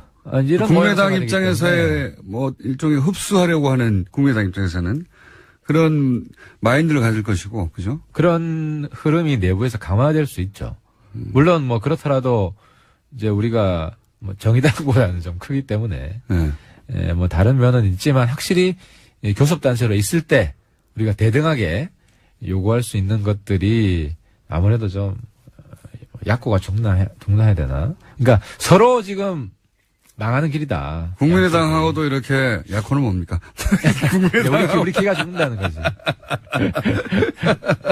예. 지금 상황이 급하다 보니까 저렴한 단어가 막 튀어나오고 있습니다. 국민의당하고도 그렇게 쉽지가 않을 것이다 이렇게 생각하시는 거예요? 국민의당하고 연대는 해야 됩니다. 안철수 소위 개와 국민의당의 자강파가 연결고리가 생길 것이다 이런 전망이 있잖아요. 지금도 연대를 하고 있고. 예. 지금 무슨 포럼 정도 하는 거죠. 통합 포럼에서 예. 총 24분이 거기서 매주 모여가지고. 예. 거기는 이제 인사하는 거고요, 그냥. 그래도 정책적인 뭐 합의해서 공동 밥 정책도 먹는 거고요, 그냥. 발표를 하고. 지금 그러고 실제로. 실제로는 저기서 우리 같이 연대하자는 강력한 사인이 오죠. 왜냐하면 거기서도 지방선거 후보 못 내는 곳이 부지기수예요. 예. 호남 말고는 제대로 된 후보를 낼 수가 없어요. 예. 근데 우리는 그러면서 보완제가 되는 거죠. 예. 호남에는 우리가 후보를 잘 못 내도 다른 지역에는 어쨌든 후보 낼 여력이 된단 말이죠. 네. 해당 지역 국회의원이 다 있잖아요. 네. 최소한 한 명은. 그래서 지방선거는 서로 연대로 보완이 하고. 된다. 보완이 네. 된다. 충분히 서로가 필요하다.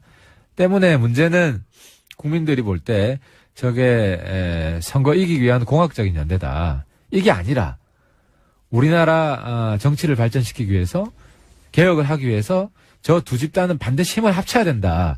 이런 명분을 쌓아가는 게 지금 중요한데. 필요한 시기예요. 근데 네. 지금 뭐 그런 명분 쌓을 틈이 없잖아요. 지금 우리 내부에서. 네. 이런 소란으로. 원래 국감 전략 얘기하려고 그랬는데 뭐 국감도 잘 안 되고 지금 자강 국감 전략이 딴 게 없어요. 우리는 출석 제대로 하는 게 국감 전략입니다. 출석 때 도장 찍는 게. 그러니까 바깥에서 무슨 일이 생기면 그거 뛰어가야 되잖아. 당내 문제로. 그래서 어제도 한국당 비판을 했죠. 모양은. 한국당 국감 거부하지 마라. 우리는 정말 하고 싶다.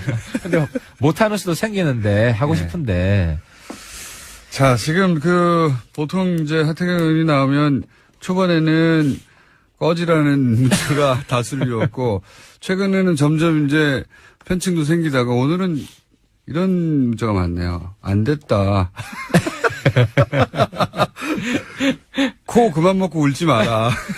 오늘 코까지 막히네. 지금 우는 건 아니고요. 우는 건 아닌데 아무튼 오늘 컨디션이 참 안 좋습니다. 구스여라 하태경 어쩌다 그렇게 된다. 이런 문자가 많네요.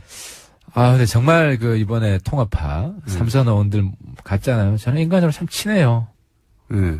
김영태 의원, 김영호 황영철 의원도. 황영철 의원도 그렇고 네. 참 친한 분들인데 어제도 지금 만나가지고 서로 노선이 다르니까 어떻게 하겠습니까? 정치는 뭐 그럴 그렇죠. 수밖에 사적인 없는데. 존재가 아니라 네. 술자리에서는 정말 인간적으로 대할 텐데 공적인 회의에서는 서로 또 비난해야 되잖아요. 반론할 수밖에. 어제 그랬어요. 네. 쿨하게 하겠다. 정말 하고 싶다면 그냥 보내드리겠다. 감정 상하지 말고. 그리고 거창한 명분 내세우고 그렇게 하게 되면은 또 반박을 안 할 수가 없다. 그렇죠. 그러니까 좀 솔직하게 합시다. 네. 이렇게 이제 이야기를 했는데 거기도 정치인이다 보니까 또 명분을 세워야 되잖아요. 자기 면이 있죠. 그렇죠. 네. 그렇기 때문에 나중에 그런 얘기가 또 밖으로 나갈 수도 있는데. 맞습니다. 그래서 더더욱 네. 그쪽에서도 명분을 세우려고 할 거고 네. 그러면 또 대응을 안 할 수가 없고 정치가 이렇습니다. 네. 정치 아무나 하는 게 아닙니다. 아유, 힘듭니다. 네. 원래 녹록지가 않아요. 근데 가장 녹록지가 않은 게 바로 이 정치판인 것 같아요. 저도 구경하다 보면 사람들이 저렇게까지 될 수 있구나. 네. 그렇죠. 개인적인 자존심 이런 거 다 버려야 되고 또 인간적으로 친했던 것까지 지금 다 황폐해질 수 있는 것까지 다 각오하고 가족들 희생될 수 있는 것도 각오해야 되고 그래서 공적인 과거에 계백 장군이 가족들 죽였다고 하지 않습니까? 요즘 죽일 일이 없겠지만은 우리 가족들이 정말 아픔을 당하면서도 어디 호소 못하는 이 정도는 감수하고 해야 돼요. 그건 기본인 것 같은데, 그건 어느 정당에 있으나. 근데 이제 이렇게 보수 정당에서 떨어져 나와서 새로운 당을 만들어 보겠다고 했는데 1년이 안 돼가지고 지금 이 사단이 나는 거잖아요. 예, 뭐 한 5년 정도 있다가 그랬으면 또 모르겠어요. 1년이 안 돼서 이 사단이 났는데. 그러니까 떨어질 각오하면 못할 게 없다. 저는 동료 의원님들한테 다들 젊은 분이에요. 그냥 떨어졌다 생각하고 그냥 가자. 이런 이야기를 지금 호소드리고 있습니다. 예, 이번 주는 하태경 의원님의 코가 화두였습니다. 문자에서는. 자, 진솔한 얘기였습니다. 아주 오늘은 뭐 전략이나 이런 얘기가 아니라 힘들다. 예, 친한 사람들인데 어렵지 않겠는가 탈당이 생각만큼 쉽지 않을 것이다. 희망사항입니다. 본인의 바람도 거기에 섞여 있는 맞습니다. 거죠. 주관적인 사항도 들어 있습니다. 여기까지 하겠습니다. 바른정당의 하태경 최고위원이었습니다. 감사합니다. 예, 감사합니다.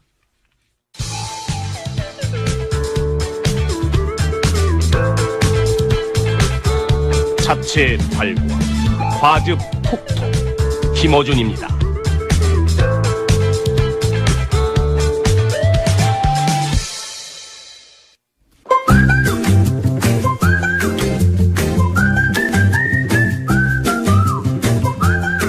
정태인 소장님 나오셨습니다. 안녕하십니까? 네, 안녕하세요. 칼 폴라니 사회경제연구소.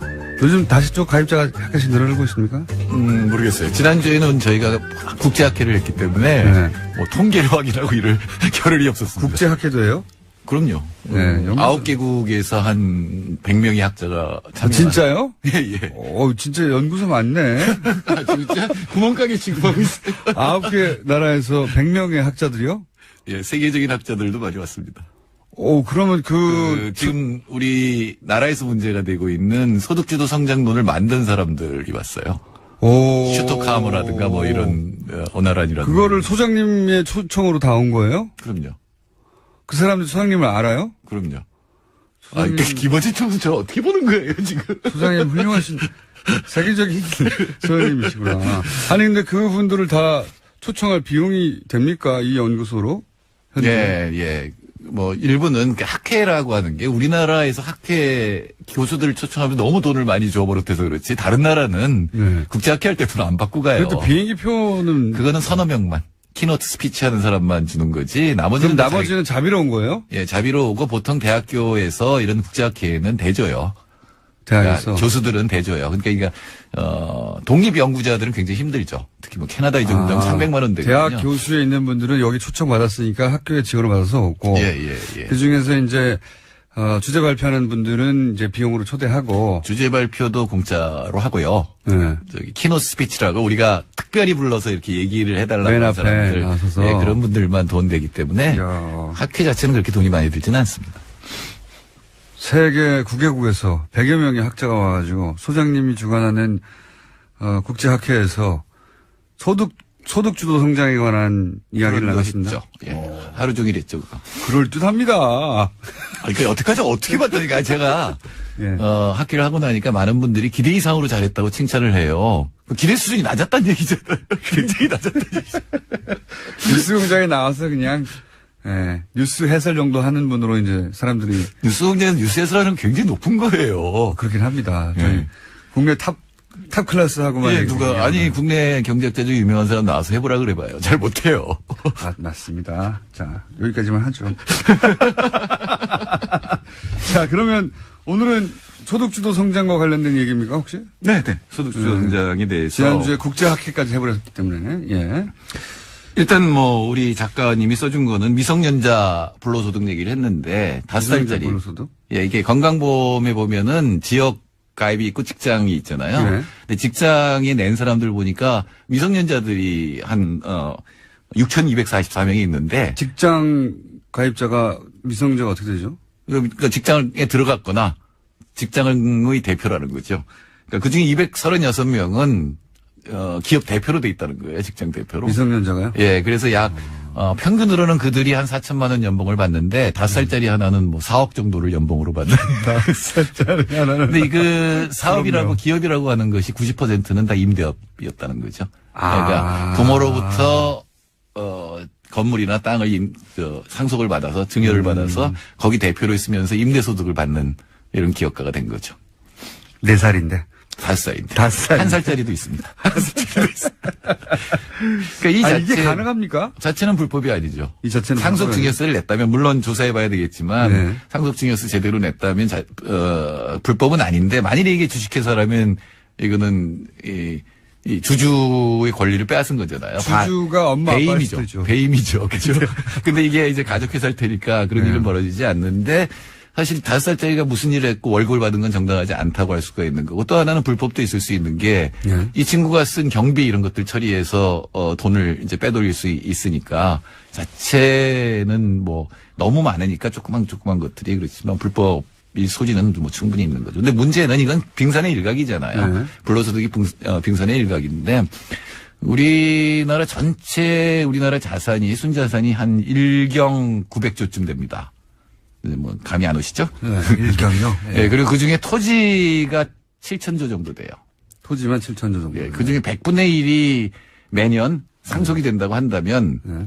그럼 70조 이상, 100분의 1이면 70조 이상 이렇게 상속이 될 거 아니에요? 근데 그거에 대한 세금이 너무 적게 지금 이제, 되고 있는 거죠. 잡히고 있다. 예. 그 세금이 거의 뭐 상속 증여세를 합쳐서 5조밖에 안 돼요.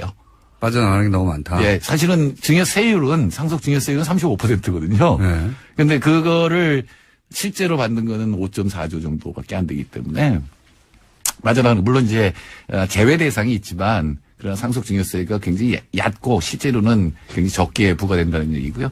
그러니까 이런 굉장히 7,000조고 여기다 부동산을 합치면 뭐 8,000조 이렇게 될 텐데 여기서 얻는 이익이 소득이 너무 많은 거예요. 그러니까 근로소득이 일해서 받는 노동소득에 비해서 불로소득, 즉 자산소득이 너무 크면 불평등이 굉장히 심화되죠. 그러니까 이제 건물 빌딩 하나 있으면은 네. 그걸로 그 임대료 받아서 평생 사는 불로소득이 너무 한마디로 말해서 크다는 거 아닙니까? 우리 네, 사회에서. 그게 그 비율이 네. 우리나라가 세계 1위입니다. 그래요? 예. 세계 1위씩이나 돼요? 네, PKT식으로 계산을 하면 우리나라 베타값이라는 소득하고 위에 자산을 비교해 보면 8.2가 나오거든요, 우리나라가. 네. 근데 이게 세계 1위예요. 옛날에 일본이었는데 네. 우리가 이제 압도적으로 세계 1위가 됐고 이게 점점 빠른 속도로 또 늘어나고 있어요. 그렇다는 얘기는 부동산으로 먹고 사는 사람들의 숫자나 비중이나 액수가 커진다는 거 아닙니까? 네, 부동산하고 금융, 그러니까 자산에서 나오는 소득으로 먹고 사는 사람들의 숫자가 커지는 건 아니고 네. 그 자원 숫자가 더 많이 가지게 되는 거죠. 그렇군요. 그러니까 우리나라 상위 10%가 우리나라 땅의 66%를 갖고 있어요. 상위 10%가 66%. 예. 하위 50%가 0.7% 갖고 있어요. 그러니까 이 여기서 격차가 격차가 크네요. 커지면 아무리 내가 열심히 일해도 자산을 가질 가능성이 없잖아요. 그러니까요. 이게 바로 금수저가 되는 거고 바로 이 부분을 시정하자, 경제 정책으로 시정하자는 게 소득주도 성장. 이게 그거 어떻게 그 시정이 될 수 있을까요? 일단은 임금이 올라가야 되고요. 네. 이게 이제 기본이고. 최저임금 올리고 뭐 이런 건데 네. 지금 우리나라 소득주도 성장 정책 내에는 없지만 그리고 세계적으로도 이론상 없었는데 네. 사실은 이 종부세라든가 이런 것들이 굉장히 중요한 역할을 하게 돼야 되는 거죠. 그러니까 우리나라 제가 좀 전에 토지가 7,000조라고 그랬는데 뭐 건물까지 합치면 거의 8,000조 될 텐데 1년에 종부세가 1.3조밖에 안 돼요. 그러면 기본 이 방향에서 해법을 찾아보자면 부동산 보유세가 사실은 크게 높아져야 되는 수밖에 없는 거 아닙니까? 그렇죠. 기본적으로는. 그러니까 13년 전 제가 비서관일 때 2017년에 1%가 되게 만들어놨었거든요. 네. 근데 지금은 뭐 이렇게 따지면 안 됩니다만 7,000조에 1.3조면은 뭐 0.02% 정도밖에 안 되는 거기 때문에 종부세가 이 정부 내에서 다시 나올까요? 이름은 다시- 바뀔 수도 있지만. 해야죠. 하지 않으면 이쪽에서 얻는 소득이 너무 크니까 사실 아이들의 지금 자기 소원이 임대업자 아니에요. 이런 나라 망하죠, 당연히. 그러니까 조선시대 된 거 아니에요. 지주가 되기를 원하는데 양반이 아니니까 이게 못 되는 거고 사실 마찬가지잖아요. 지금 흑수저로 태어난 아이들이 건물을 사서 지주가 될 가능성은 제로잖아요. 제로에 수렴하죠. 네, 제로죠. 사실 제로죠. 로또를 맞는 분들도 있으니까 제로에 수렴한다고 해야죠. 아하, 이 이야기가 결국 그러면은 세금 문제하고도 바로 연결이 되고 이 세계적인 학자들이 와서 소득주도 성장론에 대해서는 뭐라고 합니까? 사실 국가적으로 소득주도 성장을 하나의 정책 방향성으로 천명한 국가가 별로 없잖아요. 우리나라밖에 없나요? 아예? 그러니까 뭐 그 내용을 한 나라는 많지만 네. 아예 이 이론을 가지고 기조로 삼은 나라는 우리나라가 최초라고 그죠. 네, 저도 그래서 이 그렇게 알고 학자들도 대단히 관심이 많고 저한테 그거 자꾸 물어봐요. 어떻게 될 거 아니야. 어떻게 네. 될 것 같냐보다 아무리 봐도 너네 학자들이나 이런 사람들은 이거 잘 모르는 것 같은데 어떻게 나라의 정책 기조가 됐느냐. 네. 그래서 제가 이렇게 대답했죠. 촛불의 힘이다. 프레임이다. 웬만한 건 다 촛불로다. 아니, 제일 중요한 거는 소득주도 성장에 대해서 여러 가지 오해가 있는데 이 학자들이 와서 그 우리나라에서 일어난 오해를 알아요. 또 이분들이 가서 KDI에 가서 강연도 했거든요. 그리고 질문도 받았기 때문에 어떤 오해가 있는지 아는데 소득주도 성장이라서 단순히 임금만 올리자는 건 아닙니다. 임금 내의 격차도 크잖아요. 네. 그러니까 경영자들의 임금하고 최하위 경영 이것도 줄여야 되고 정규직 비정규직. 네. 그다음에 기업 내의 격차도 크잖아요. 예, 예. 그러니까 중소기업과 대기업. 그러니까 공정경제라든가 이런 것들이 전부 소득주도 성장 정책하고 결합이 돼야지 되는 거지. 그냥 임금만 올려도 된다는 뜻이 아니거든요. 원래 정책 틀이. 그래서 그 부분들을 해명하는데 굉장히 많은 시간을 보냈습니다. 아, 그거 한번 들어보고 싶네요. 소장님 말고 세계적인 학자들로부터. 예, 그 파일은 저희 홈페이지에 들어오시면 그 발표문 파일들이 다 있으니까, 물론 영어로 돼 있습니다만, 예. 일본도 사실은 소득주도 성장 얘기가 몇 년 전에 이미 나왔잖아요. 아베노믹스의 내용도 예. 소득주도 성장의 내용이 들어있어요. 왜냐면 아베가 기업들 찾아가서 임금 올리라고 막 이렇게 네네, 압력을 가하고 그렇죠. 이랬잖아요. 이거는 사실은 소득주도 성장 내용이 있었거든요. 네. 그래서 근데 그게 성과가 어떻습니까? 실패라고 운인 교수라고 교토대학에서 온 교수가 네. 왜 실패했는데 실패했어요, 일본에서는? 그러니까 수출주도 성장에서 소득주도 성장, 내수주도 성장으로 전환을 시켜야 되는 거잖아요. 네. 그러려면 이제 운인 교수 얘기는 세 가지가 변해야 되는데 환율 문제가 있는 거고, 그다음에 정규직과 비정규직처럼 임금 차이가 있는 게 있는 거고, 그다음에 내수 기업들의 생산성 향상 이런 게 있어야 되는데 이제 환율 경쟁하면 안 된다는 거죠. 그러니까 우리나라 원화를 일부러 가치를 떨어뜨려서 수출 늘리려고 하면 안 되는 거고, 그 경쟁이 들어가서도 안 된다는 거고요. 이건 뭐 지역에서 아시아 지역 전체가 이제 뭔가 계약을 맺고 협약을 해야 되는 문제니까 이건 제쳐놓는다면 나머지 두 가지는 사실 노동 문제거든요. 사실 정규직하고 비정규직, 네. 대기업과 중소기업 임금 격차가 줄어들지 않으면 내수주도 성장이라는 게 불가능하다라는 거거든요. 라고 진단을 했는데, 실제로 근데- 일본에서 그게 이루어지지 않았다. 예, 그리고 우리나라도 이게 점점 벌어지고 있거든요. 그건 정부 정책만으로 쉽지 않을 것 같은데요. 그렇죠. 이거는 사실은 노동자들이 해야 되는 겁니다. 그러니까 노조가 해야 되는 거죠. 노조가 특히 대기업, 우리나라 대기업 노조가 잘 조직되어 있고 힘이 세잖아요. 근데 이 대기업 노조가 자기 임금 올리는 데만 관심을 가지면 격차는 점점 벌어져요. 제가 통계를 보면은 80년대 말까지는 이 하청 기업하고 대기업이 차이가 거의 안 났거든요. 한 7, 80%였어요. 하청 기업의 임금이. 근데 지금 50%까지 벌어졌거든요. 2배 이상이다. 예. 그러면 이렇게 되면 문제가 심각해지죠. 그러니까 노동자들 사이에도 서로 이렇게 연대가 잘 안 될 뿐만 아니라 일단 대기업 노동자가 되면 절대로 여기서 빠져나가지 않으려고 그럴 거 아니에요. 그러니까 그게 이제 장시간 노동의 원인이 되기도 하고, 그 다음에 아이들은 중소기업에 안 가려고 그럴 거 아니에요. 근데 일자리는 중소기업 80%가 넘거든요. 그리고 우리나라 아이들은 이 대학을 졸업한 애들이 70%인데 대기업에만 가려고 갈 방법이 없는 거잖아요. 그러니까 청년 실업이 늘어나고, 사실은 노동자 간 임금 격차를 줄이는 것도 굉장히 중요합니다. 그다음에 내수 쪽의 노동자 임금이 올라가고 생산성이 향상돼야 되는데 이런 정책들이 사실 결합이 되면 소득주도 성장이 성공할 수 있다는 얘기죠. 이게 이제 물론 중간에 빼먹고 점프를 하면 노조 활동이 활발해야 결국은 다 잘 산다는 거네요. 그렇죠. 네. 그러니까 소득주도 성장의 핵심 정책 중에 하나가 노조 강화입니다. 다만 노조가 자기 기업의 이익만 추구하는 게 아니라 전체 경제 이익을 위해서 행동해야 된다는 굉장히 어려운 과제입니다. 그건 정말 어려운 일인데. 사실은 스웨덴 노조만 좀 성공을 했었고 다른 데서 그렇게 성공을 한 경험이 없어요. 지금 일본밖에 안 남았는데 스웨덴 노조는 어떻게 성공했죠? 그러니까 연내임금이라고 해서 수출 대기업 노동자들이 자기 임금을 깎아서 내수 중소기업 노동자들을 올렸어요. 그거는 진짜 쉽지 않은 일이네요. 예, 그래서 스웨덴의 그 신화가 일어난 겁니다. 복지와 경제 성장을 다 사로잡는. 자기 월급을 깎아서 네. 예를 들면 우리로 지금 비정규직에다가 급여를 올려준 데 쓰자고 합의를 해버렸다고요? 예, 예. 그게 이제 중앙교섭을 하기 때문에 그렇게 하는 건데, 엘로라고 하는 민주노총이 그 정책을 20년 동안 씁니다. 그래서 스웨덴이 경제 성장률도 굉장히 높고 복지도 높은 나라가 됐죠. 그게 우리나라 소득주도 성장에서도 관건이에요. 정부보다는 노조가 사실은 더, 다 같이 잘 사는 키를 거네, 갖고 있어요. 한마디로. 예, 예. 불로소득을 줄이고 노동소득을 평등하게 분배하자. 이게 소득주도 성장의 핵심입니다. 여기까지 하겠습니다. 정태수 소장님이었습니다. 세계적인 학자. 와친한. 김어준이었습니다. 내일 뵙겠습니다. 안녕. 이런 일은? 법률적으로 불가능한 것도 아니고요. 일단 뭐 접견을 못하면은 좀 더 이제 피고인의 어떤 의사라던가 생각에 맞는 변론을 할 수 없을 수는 있는데 네. 사건 기록을 보면 되죠. 그동안 법적으로는 그래도 상관없이 진행할 수 있다. 면담을 그렇죠. 못하고. 흐름을 보면 이게 이런 방향으로 지금 변론을 진행하려고 했었구나라는 거를 기록을 보면 알 수 있거든요. 그러니까 그 방향대로만 가면 되죠. 그런데 그럼 마지막 수단인 본인의 재판에 출석하지 않겠다고 해버리면 어떻게 됩니까?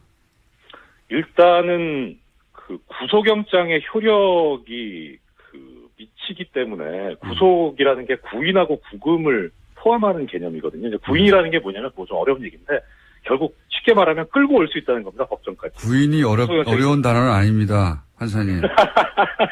법조인이 아닌 사람들 너무 무시하시는 거 아닙니까?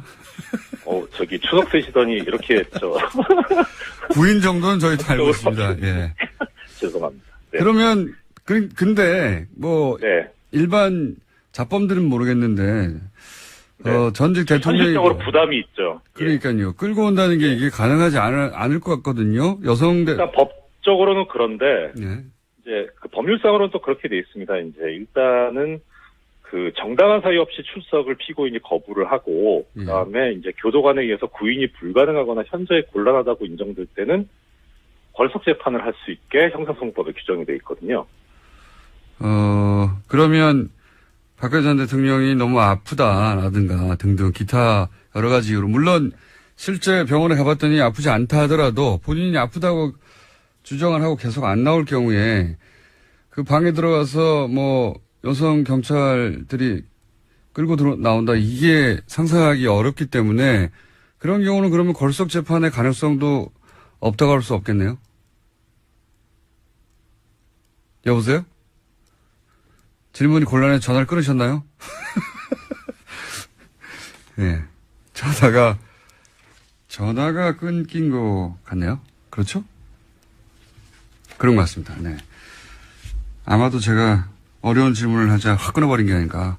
그럼 잠시 남은 뉴스 하나 더 진행하고 네. 연결되면 다시 이야기하겠습니다. 자, 남은 뉴스가 한두 가지 더 있죠. 예, 근데 방금 긴급하게 들어온 소식인데요. 추명호 전 국정원 국장이 긴급 체포됐다라고 합니다. 오늘 새벽에요. 그렇군요. 또 다시 연결됐습니다. 네. 판사님? 저는 전화 들렸었는데. 예, 재밌으라고 하신 겁니까? 아니요, 그게 아니고요. 근데 고정이면은 폰도 좀 하나 마련해 주세요. 자, 걸석 재판은 가능성 어떻게 보십니까? 걸석 재판. 법률적으로는 가능한데 쉽지는 않을 겁니다. 왜냐면은 어차피 지금 이게 박근혜 전 대통령, 박근혜 피고인 쪽에서 정치적인 재판으로 아예 규정을 해서 그쪽으로 몰고 가고 있기 때문에 법원 재판부 입장에서 그쪽에 말려서는 안 되거든요. 그러니까 법정에서도 이제 구속영장을 추가로 발부를 하면서 이것이 법리적인 근거에서 발부한 것이지 어떤 정치적 고려가 없었다는 걸 강조를 했었다고 하는 거 보면 재판부도 상당히 인식을 하고 있는 것 같아요. 그래서 조금 전에 이제 말씀하셨던 뭐 법률적으로야 구인이 가능하긴 하지만 현실적으로 가능하겠냐라는 부분하고 마찬가지 맥락에서 걸석 재판도 법률적으로는 가능한데 현실적으로 그렇게 할 수 있겠느냐. 오히려 그렇게 하는 경우에는 그것이 박근혜 피고인 쪽에서 바라는 것일 거거든요. 그러니까 탄압받고 있다. 출석도 안 했는데 재판을 열더라 이런 식으로. 네. 그러니까 쉽지는 않을 겁니다. 그런데 양쪽 다 수단이기 때문에 예. 아니 강제 구인도 갈 수 있죠. 예. 강제 구인도 어렵고 걸석 재판도 어려우면 네. 이게 이제 공판을 열지 못하고 계속 딜레이가 되는 거 아닙니까? 그렇죠. 네. 예. 그런데 그런 식으로 그걸 바랄지도 모르겠습니다만 그렇게 계속 바라고 있을 것 같아요. 예, 계속 지연되면 그게 박근혜 전 대통령에게 유리하게 작용하나요?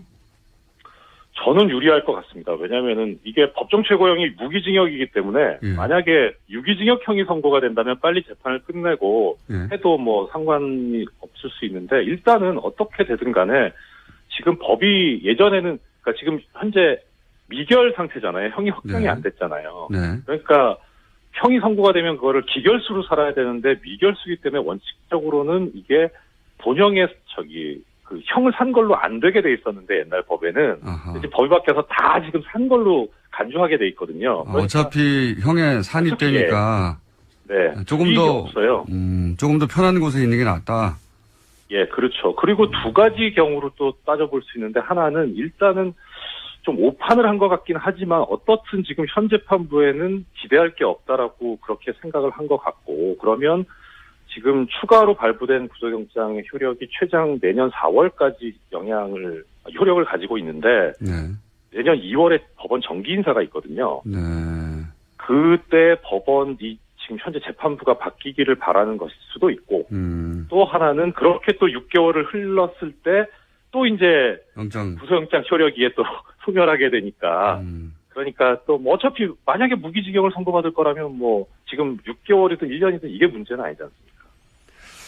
그렇게 무기징역을 예정하고 하는 행동이라고 생각하면 유리한 것이고, 그게 아니라 뭐 6기, 그러니까 뭐 10년, 뭐 15년 이렇게 생각하고 하는 행동이라면 불리한 행동이고.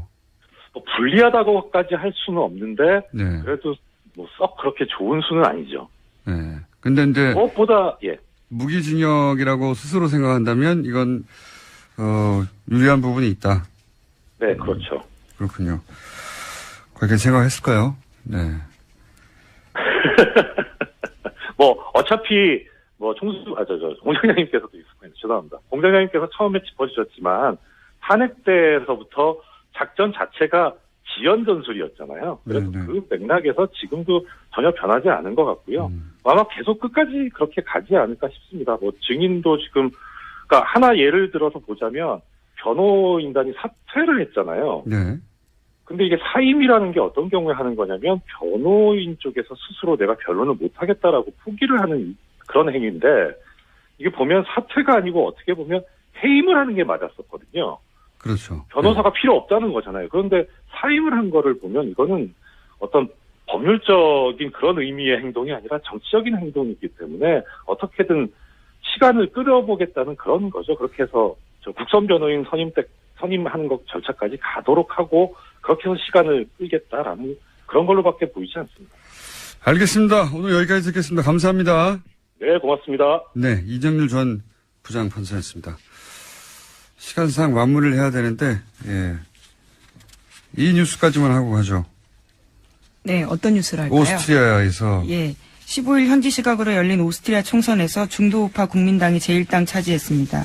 그래서 총선을 이끈 31살의 제바스티안 쿠르츠 국민당 대표가 세계 최연소 지도자에 오르게 됐습니다. 31살. 대단한, 31살이요. 만으로 31살인 건데, 오스트리아는 좀 이상한 정치적 결과가 나올 때가 많아요. 이게 유럽에서도 가장 극우 지도자가 먼저 등장한 곳이었거든요. 물론 나중에 또 인기를 잃기를 했지만, 그리고 극우 정당의 지지율이 서구 유럽 국가 중에서 가장 높아요. 25%, 6%. 예. 이게 개인적인 관심사입니다. 오스트리아는 왜 이럴까? 근데 이번 선거에서도 극우 정당인 자유당이 26% 득표했습니다. 합수부르크 왕가 예전에 굉장히 잘 나간 유럽을 호령하던 곳이잖아요. 그런데 지금 유럽 소국이 됐거든요. 그래서 거기서 오는 박탈감 때문에 제국의 영광을 다시 한번 이런 생각이 있는 걸까요? 오스트리아의 정통한 누군가한테는 좀 들어보고 싶은데 여하간 이 오스트리아에서는 희한하게도 극우 정당하고 또 우파 정당 합치면 50%가 넘는 지지율을 보여주는 유럽 서유럽 국가에서는 대단히 특이한 정치 형상을 보이는 데다가 게다가 31살이 됐다. 네, 뭐 20대 때는 이미 장관을 했었고요. 여러 가지 삶의 경력들을 또 증명해주는 바가 있습니다. 정치에는 신동이 없는 법이거든요. 희한합니다. 자, 이렇게 한번 짚어놓고 저희가 오스트리아 전문가를 한번 모시고 왜 그런가 한번 따져보기로 하겠습니다. 여기까지 하겠습니다. 시사인의 김은지였습니다. 감사합니다. 어제 저희가 브리핑 시간에 전해드린 삼성그룹 이건희 회장의 차명계좌, 네. 이병철 회장의 돈이었다고 사실은 했었던 2008년에 밝혀진 차명계좌에 있었던 4조 5천억 원을 실명 전환하지 않고 이건희 회장이 찾아갔다. 이런 얘기 전해드렸죠. 이 의혹을 최초로 제기한 더불어민주당 박용진 의원 스튜디오에 나오셨습니다. 안녕하십니까. 안녕하세요. 네. 반갑습니다. 저희가 16분 남았기 때문에 마음이 급하네요. 초스피디하게 정리를 한번 해보죠. 자, 우선 2008년 특검이 밝힌 차명 계좌 내용을 좀 알려주십시오. 뭐 간단합니다. 그 486명의 계좌 이름으로 1199개의 계좌가 있었다. 예. 규모는 4조 5천억 원이다. 예. 이게 원래 불법 비자금이라고 고발이 됐는데요. 예. 근데 특검은 아니에요. 다 이병철 회장이 다 물려줬답니다. 예. 그래서 이건희 회장의 개인 돈이랍니다. 예. 이렇게 해서 밝혀졌죠. 차명 계좌가 대부분 이제 삼성 직원들, 임직원들의 명의로 돼 있었던 거죠. 예, 임직원들이나 그 가족이나 뭐 이렇게 예. 해서 나눠져 있었는데요. 이 일이 있고 나서 삼성이 2008년 4월 17일 날, 이게 제 생일인데요. 4월 17일 날, 삼성 특검 결과가 발표가 되고요. 4월 22일 날 삼성이 대규모 그 사장단이 다 나와서 인사를 하면서 세 가지를 약속했죠. 실명 전환하겠습니다. 차명 계좌는 실명 전환하겠습니다. 두 번째로, 그동안 미뤄진 세금 같은 거 다 낼게요. 그리고 남은 돈은 개인적으로 유용하지 않겠습니다. 사회에 좋은 일에 공헌하겠습니다. 이렇게 했어요. 근데 하나도 안 지킨 거죠. 그러니까요. 그래서 다들 그냥 막연하게 그런 약속을 공개적으로 했고 워낙 큰 사건이었기 때문에 이 돈은 세금이 다 지불되고 나서는 이제 좋은 일에 쓰이고 있겠거니 했는데 네. 그게 아니라면서요. 예. 이 돈 어떻게 됐습니까? 금융실명법에 따르면 원래 이런 차명 계좌는 실명 전환을 하게 될 경우에 과징금 50%. 네. 그리고 그동안에 과징금 50%라는 거는 1억이면 5천만 원을 낸다는 예, 거죠. 그렇습니다. 예. 예, 그리고 그동안에 안 냈던 그 이자소득세와 배당소득세 이런 세금을 다 내도록 지금 되어 90%를 있거든요. 내라고. 그래서 저희가 이제 그 금융위원회나 등등이 이제 확인을 해서 이제 접근했었던 건 뭐냐면 그러면 이거를 그 금융실명제법에 의한 실명 전환을 해야 되는데 왜 그렇게 하지 않았냐? 실명 전환하지 않고 그냥 차명인 채로 이건희 회장 개인 계좌에 이체하거나 네. 혹은 그냥 해지를 한 다음에 현금으로 찾아갔거나 예. 그렇게 해서 다 이건희 회장이 가져가 버렸다는 거 아닙니까? 그 과정도 해계예요. 원래는 금융실명제법에 따르면요. 그 명의인, 가령 홍길동이란 다른 사람이 이름을 빌려주면 그 차명 명의인 있잖아요. 예, 홍길동이 그 와서. 사람이 와서 본인임을 확인하고 그렇죠. 그걸 해지하거나 전환시켜주거나 당연히. 이렇게 해야 되거든요. 당연히 그렇죠. 그렇게 안 했다는 거예요. 그걸 어떻게 했다는 겁니까? 더 파악을 해봐야 되는데 삼성의 임직원들이 비서실에서 우르르 와가지고 사사사삭 찾아갖고 한꺼번에 정리하고 간 것 같아요.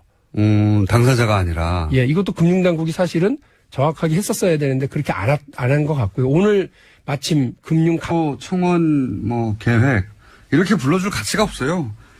이게 무슨 청원식이나 됩니까 이게 계획식이나 되고 이건 그냥 취소 생떼 공작 뭐 이런 걸로 불러야 돼요. 그럴듯하잖아요. 너무 취소 청원 계획이고 뭐 서한이고 생떼 공작이죠. 그런데 며칠 전이라고 하면 한 2주 전쯤 되나요?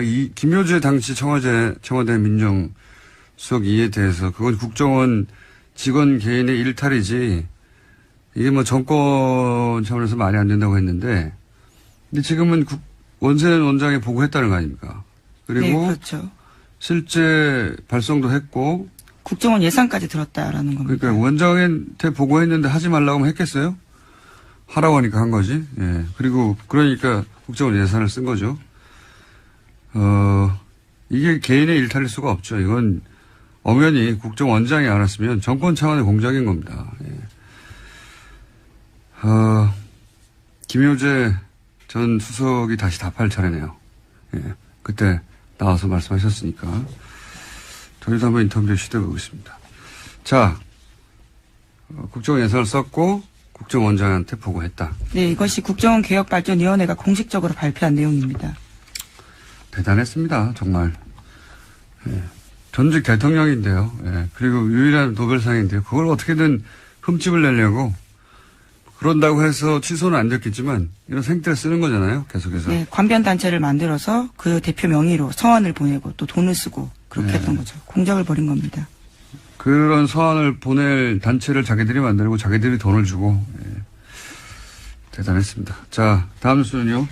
네, 어제 박근혜 전 대통령이 6개월 만에 법정에서 입을 열었습니다.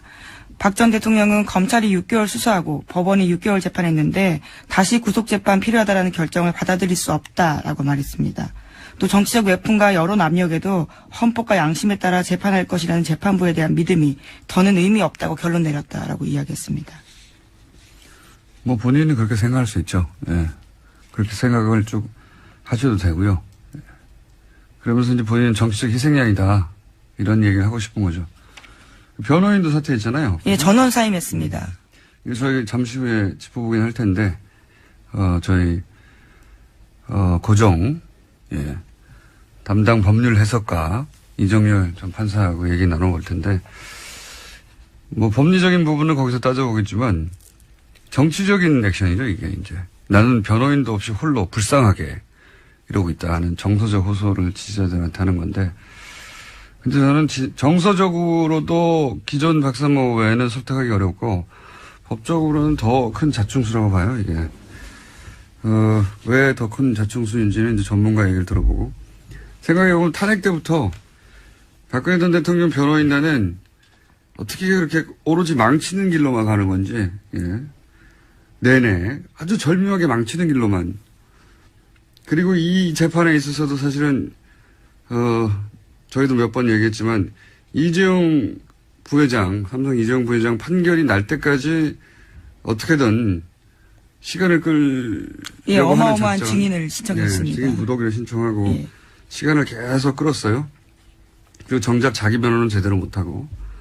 근데 이재용 부회장이 유죄로 이제 판결했으니까 무의미한 시간 끌기가 된 거죠.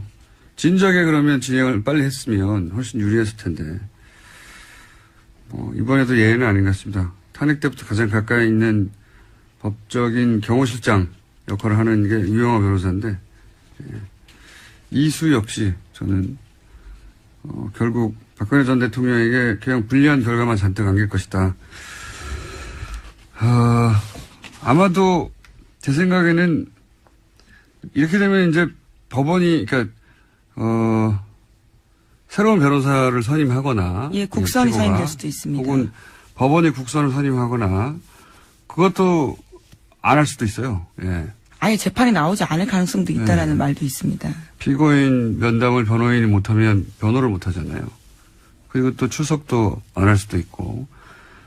보통은 상상할 수 없는데 전직 대통령이 출석을 안 하면 이때까지 겪어봤듯이 강제로 끌고 오지 못하지 않습니까? 여성이기도 하고 그래서. 근데 그게 결국 본인에게 좋은 거냐? 본인에게 좋을 게 하나도 없죠. 예. 자, 다음 수는요? 네, 다스 관련된 소식도 전해드리겠습니다. 일요신문 소식을 어제 말씀드렸었는데요. 또 관련된 보도가 있습니다. 다스가 공장을 불법 건축했다라는 의혹이 있다라는 건데요. 하지만 사법당국에서 조사하지 않았다라고 합니다. 임야를 공장 부지로 바꿔서 수백억 원의 차익을 챙겼다라고 합니다. 이 같은 일은 이명박 전 대통령 시절에 일어났습니다. 또 일요신문인가요? 네, 그렇습니다. 일요신문이 요즘 연일 다스 관련 특종을 내고 있네요.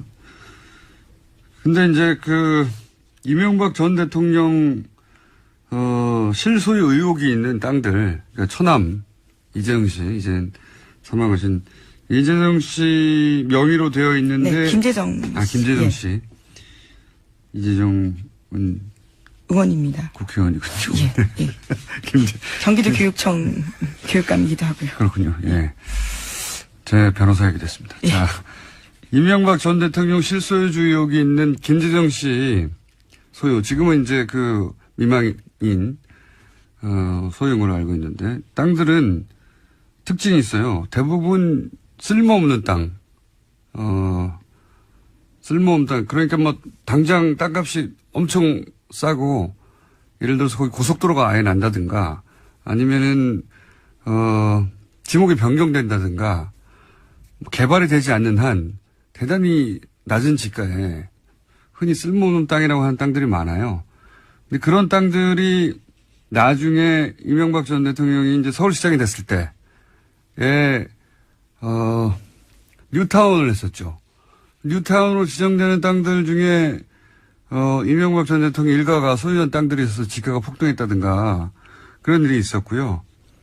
이거는 근데 이제 다스가, 다스는 누구 겁니까? 그 다스요. 예. 그 다스가, 소유한 땅도 역시 이명박 전 대통령 임기 중에, 이런 일이 있었다는 거 아니겠습니까? 예, 명도가 변경이 되고, 그래서 시세 차익을 누렸다라는 겁니다. 몇백억 정도에. 예. 근데 그게 이제 굉장히 오랜 세월, 2000년부터 97년부터 시작해서 해결이 안 되던 문제였거든요. 예. 97년에 최초로 공장 등록을 승인받았는데, 현대중공업이. 근데 그때 이메라서 그 도로를 지을 수가 없는 거예요. 예. 그래서 건축 허가가 불가했는데 여하간 그 이후로 해결이 안 되는 문제가 이명박 전 대통령이 제 핸드폰입니다. 죄송합니다. 요즘 자꾸 끄는 걸 잊어버려서. 잘못했어요. 네. 무슨 얘기하다 말았죠? 네, 네. 이명박 대통령 시절에 굉장히 다양한 혜택들을 받은 의혹이 있다라는 네, 거죠. 그래서 이 땅도 역시 몇백억의 차익을 남겼다. 그런 뉴스입니다. 예. 근데 이게 이제 이것만 있는 게 아니라 다른 땅들도 있어요. 일요신문 기강 이렇게 나선 김에 다른 것들도 좀 조사해 보시고. 주요 이제 일간지들이 할 법한 기사를 일요신문이 가끔 대특종을 터뜨리기도 하죠. 예.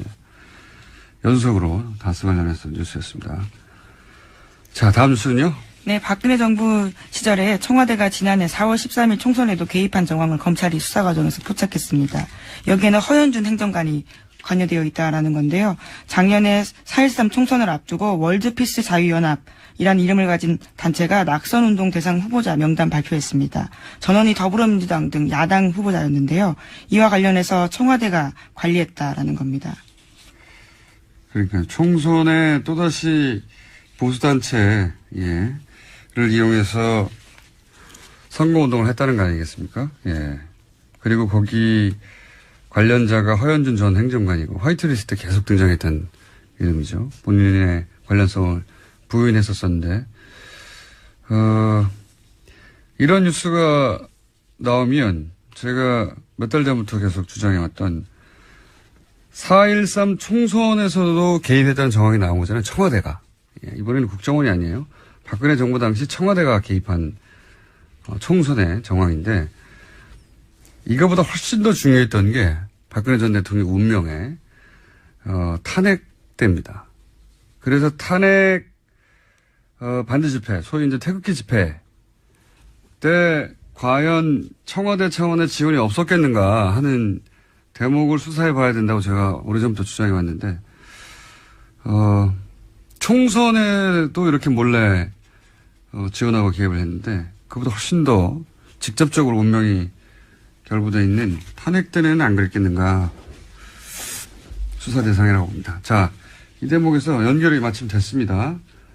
박근혜 전 대통령이 어제 법정에서 한 발언들, 정치보복이라는 주장부터 시작해서 변호인단이 다 총사퇴하는 거 관련해서 저희가 이정렬 전 판사님 연결해서 잠깐 이야기 나눠볼까 합니다. 안녕하세요. 안녕하세요. 안녕히 계셨습니까, 그동안? 고정도 아니면서 고정이라고 그러죠. 예. 예, 사실상의 고정, 예.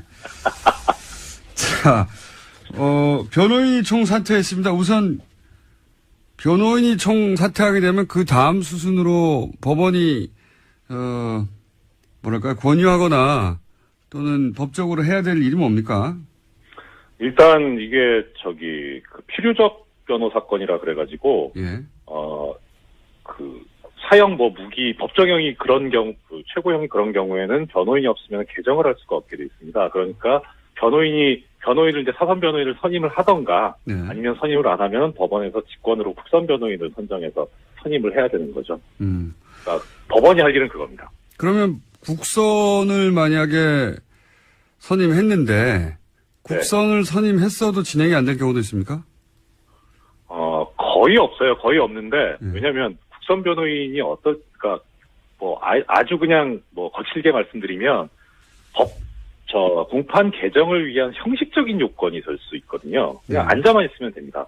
개정을 못 한다는 거니까 심지어 이제 여담이긴 한데 예전에 보면은 사법연수생도 국선 변호인이 될 수 있어가지고 실제 사건 내용 전혀 모르고 들어갔다가 이제 재판부에서 이런 거 반대 신문을 좀 해봐라 이렇게 권유를 하는 그런 경우도 있고 그랬었거든요. 옛날 얘기긴 하지만 그러니까 이제 개정 필요 요건이기 때문에 법정이 열리지 않는 그런 경우는 거의 없습니다. 다만 이제 그거는 뭐냐면 국선 변호인이 선정되고 바로 처음 기일, 그러니까 예를 들어서 아마 19일이 되지 않을까 싶은데 그 경우에는 아무리 그래도 국선 변호인이 재판 준비를 해야 되니까 그 경우에 기록 검토도 해야 되고 접견도 해야 되고 하기 때문에 그런 시간이 필요해서 한번 공판기일을 연기를 할 수 있는 그런 정도는 되는데 그 이후에는 이제 아예 뭐 법정이 열리지 않거나 그런 경우는 현실적으로는 불가능하죠. 법률적으로는. 근데 이제 피고인을 만나야 되지 않습니까? 그렇죠. 예. 피고인을 면담을 해야 되는데 박근혜 전 대통령이 생각해보면 출석을 거부한 적도 있고 증인 출석을 거부한 적도 있고 본인 재판도 거부한 적이 있는데 피고인도 스스로 안 만나겠다고 해버리면 네. 피고인 면담도 못한 상황에서 국선 변호인이 변론을 진행할 수 없다 이럴 수는 없습니다. 안녕하세요, 김호준입니다. 지난주 AP통신이 발표한 미국 시민들을 상대로 한 여론조사 결과에 따르면 트럼프 대통령 발언은 북핵 상황을 더 악화시켰다는 의견이 65%였습니다. 상황이 더 나아졌다고 하는 응답은 겨우 8%. 트럼프 발언은 자국민들에게도 불안과 불신의 대상이 되고 있는 거죠. 전통적으로 적국을 상대하는 자국 대통령을 지지해주는 미국인들이 트럼프의 대북 발언에 겨우 8%가 수긍한다는 건 세계 어느 나라에서도 트럼프 발언이 비토된다는 거죠. 우리나라만 빼고. 심심하면 전쟁이라는 단어를 뱉어내는 트럼프 발언은 핵전쟁이 나면 죽어나갈 당사자인 우리 입장에서 보면 생명을 위협하는 협박입니다.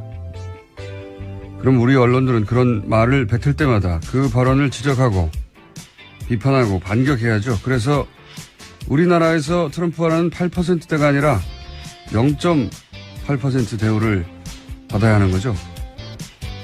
그런데 미국인들조차 도움 안 된다고 하는 그 막말들을 무슨 대단한 정책이 되는 것처럼 중계하고 그 의미를 분석하고 핵폭탄이 터지면 몇 분 이내에 어떻게 하면 피해를 줄일 수 있다느냐 하는 바보 같은 이야기 하는 거. 좀 그만합시다. 이제 그런 발언은 그에 걸맞는 취급을 좀 합시다, 우리는. 그리고 탓은 누구 겁니까? 김원준 생각이었습니다.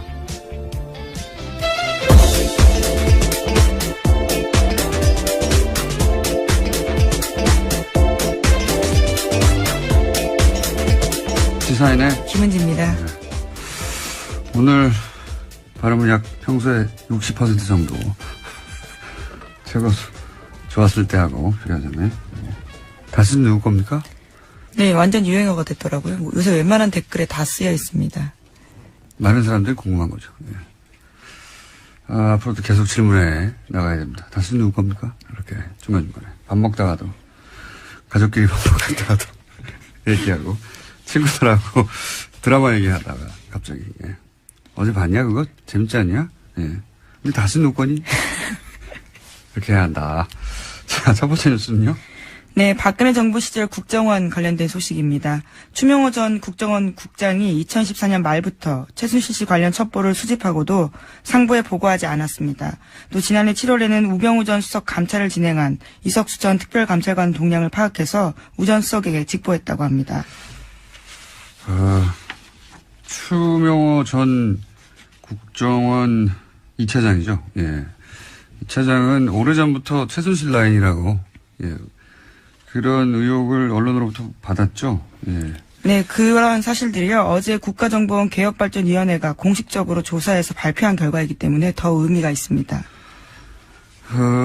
그리고 이제 그것뿐만 아니라 2차장의 추천한 당사자가 우병우 전 민정수석이란 말이죠. 네, 어제 국정원 개혁이 발표입니다. 그러니까 또 뭐하고 연결되냐면 그러면 최순실 씨를 모른다고 했는데 계속해서 우병우 전 민정수석은 모를 수 있겠는가 하는 얘기를 이제 다시 할 수밖에 없는 거죠. 자신이 추천했는데 그런데 국정원에서 최순실 특히 최순실 관련 내용들은 국정원 상부에 보고하지 않았다. 그리고 예를 들어서 우병우 전 수석을 감찰하는 이석수 전 특별감찰관에 대해서는 사실은 이석수 전 감찰관이 우병우 수석을 감찰해야 되는데 거꾸로 이석수 감찰관의 동향을 우병우 전 민정수석에게 오히려 보고를 한 거죠. 네, 추명호 국정 2차장이 예, 직보를 했다. 예, 2차장으로 추천을 받았었는데요. 실제로 되지 못했던 것으로 보입니다. 국장으로 마무리됐거든요. 2차 재간이 되지 못했었던가요? 예, 예. 네. 그래서, 연결고리가 중간에 최순실 씨 아니냐. 이런 얘기는 예전부터 나왔고, 그건 좀 더 구체적인 정황이 이제 나온 거네요. 예. 추 국장은 최순실 씨와 관련된 정보 보고를 많이 받았는데, 그걸 다 무시했다는 거잖아요. 네, 170건이나 된다고 합니다. 심지어 지속적으로 관련된 정보 보고한 직원들을 오히려 불이익 줬다라고 합니다. 지방으로 전출시키는 방식으로요. 그러니까 최순실 씨를 보호하는 게 확실한데 170여 건의 국정원 내부에서 최순실 씨에 관련한 첩보, 뭐 K스포츠재단의 미르재단과 관련된 정보들이 계속 올라오면 그걸 보고를 안 했다는 거잖아요. 위로. 예. 그리고 그런 보고를 하는 직원들은 전출시켜버리고. 그런데 우병우 전 수석한테는 여러 가지 직보를 하고. 예. 그러면 우병우 전 수석이 최순실 씨를 모른다고 하는 게 말이 되느냐 하는 질문을 다시 할 수밖에 없는 거죠. 자, 그런 뉴스가 나왔습니다. 아직도 그런데 우병우 전 수석에 관해서는 사실 지금 재판에서 유죄가 나도 별거 없어요. 네, 혐의 자체가요. 그렇게 너무 약하기 센 때문에. 혐의가 아니라서요.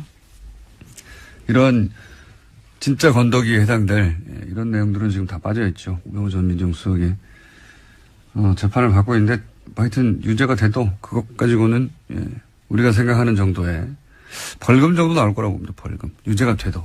유죄가 나올지도 모르겠지만. 자, 그런 정황이 하나 더 나왔습니다. 자, 다음 뉴스는요. 네, 또 이명박 정부 시절의 국정원 관련된 뉴스도 있는데요. 이명박 대통령 당시 국정원이 김대중 전 대통령의 노벨 평화상 취소하기 위해서 공작 펼친 정황이 있다라는 사실을 말씀드린 바가 있습니다.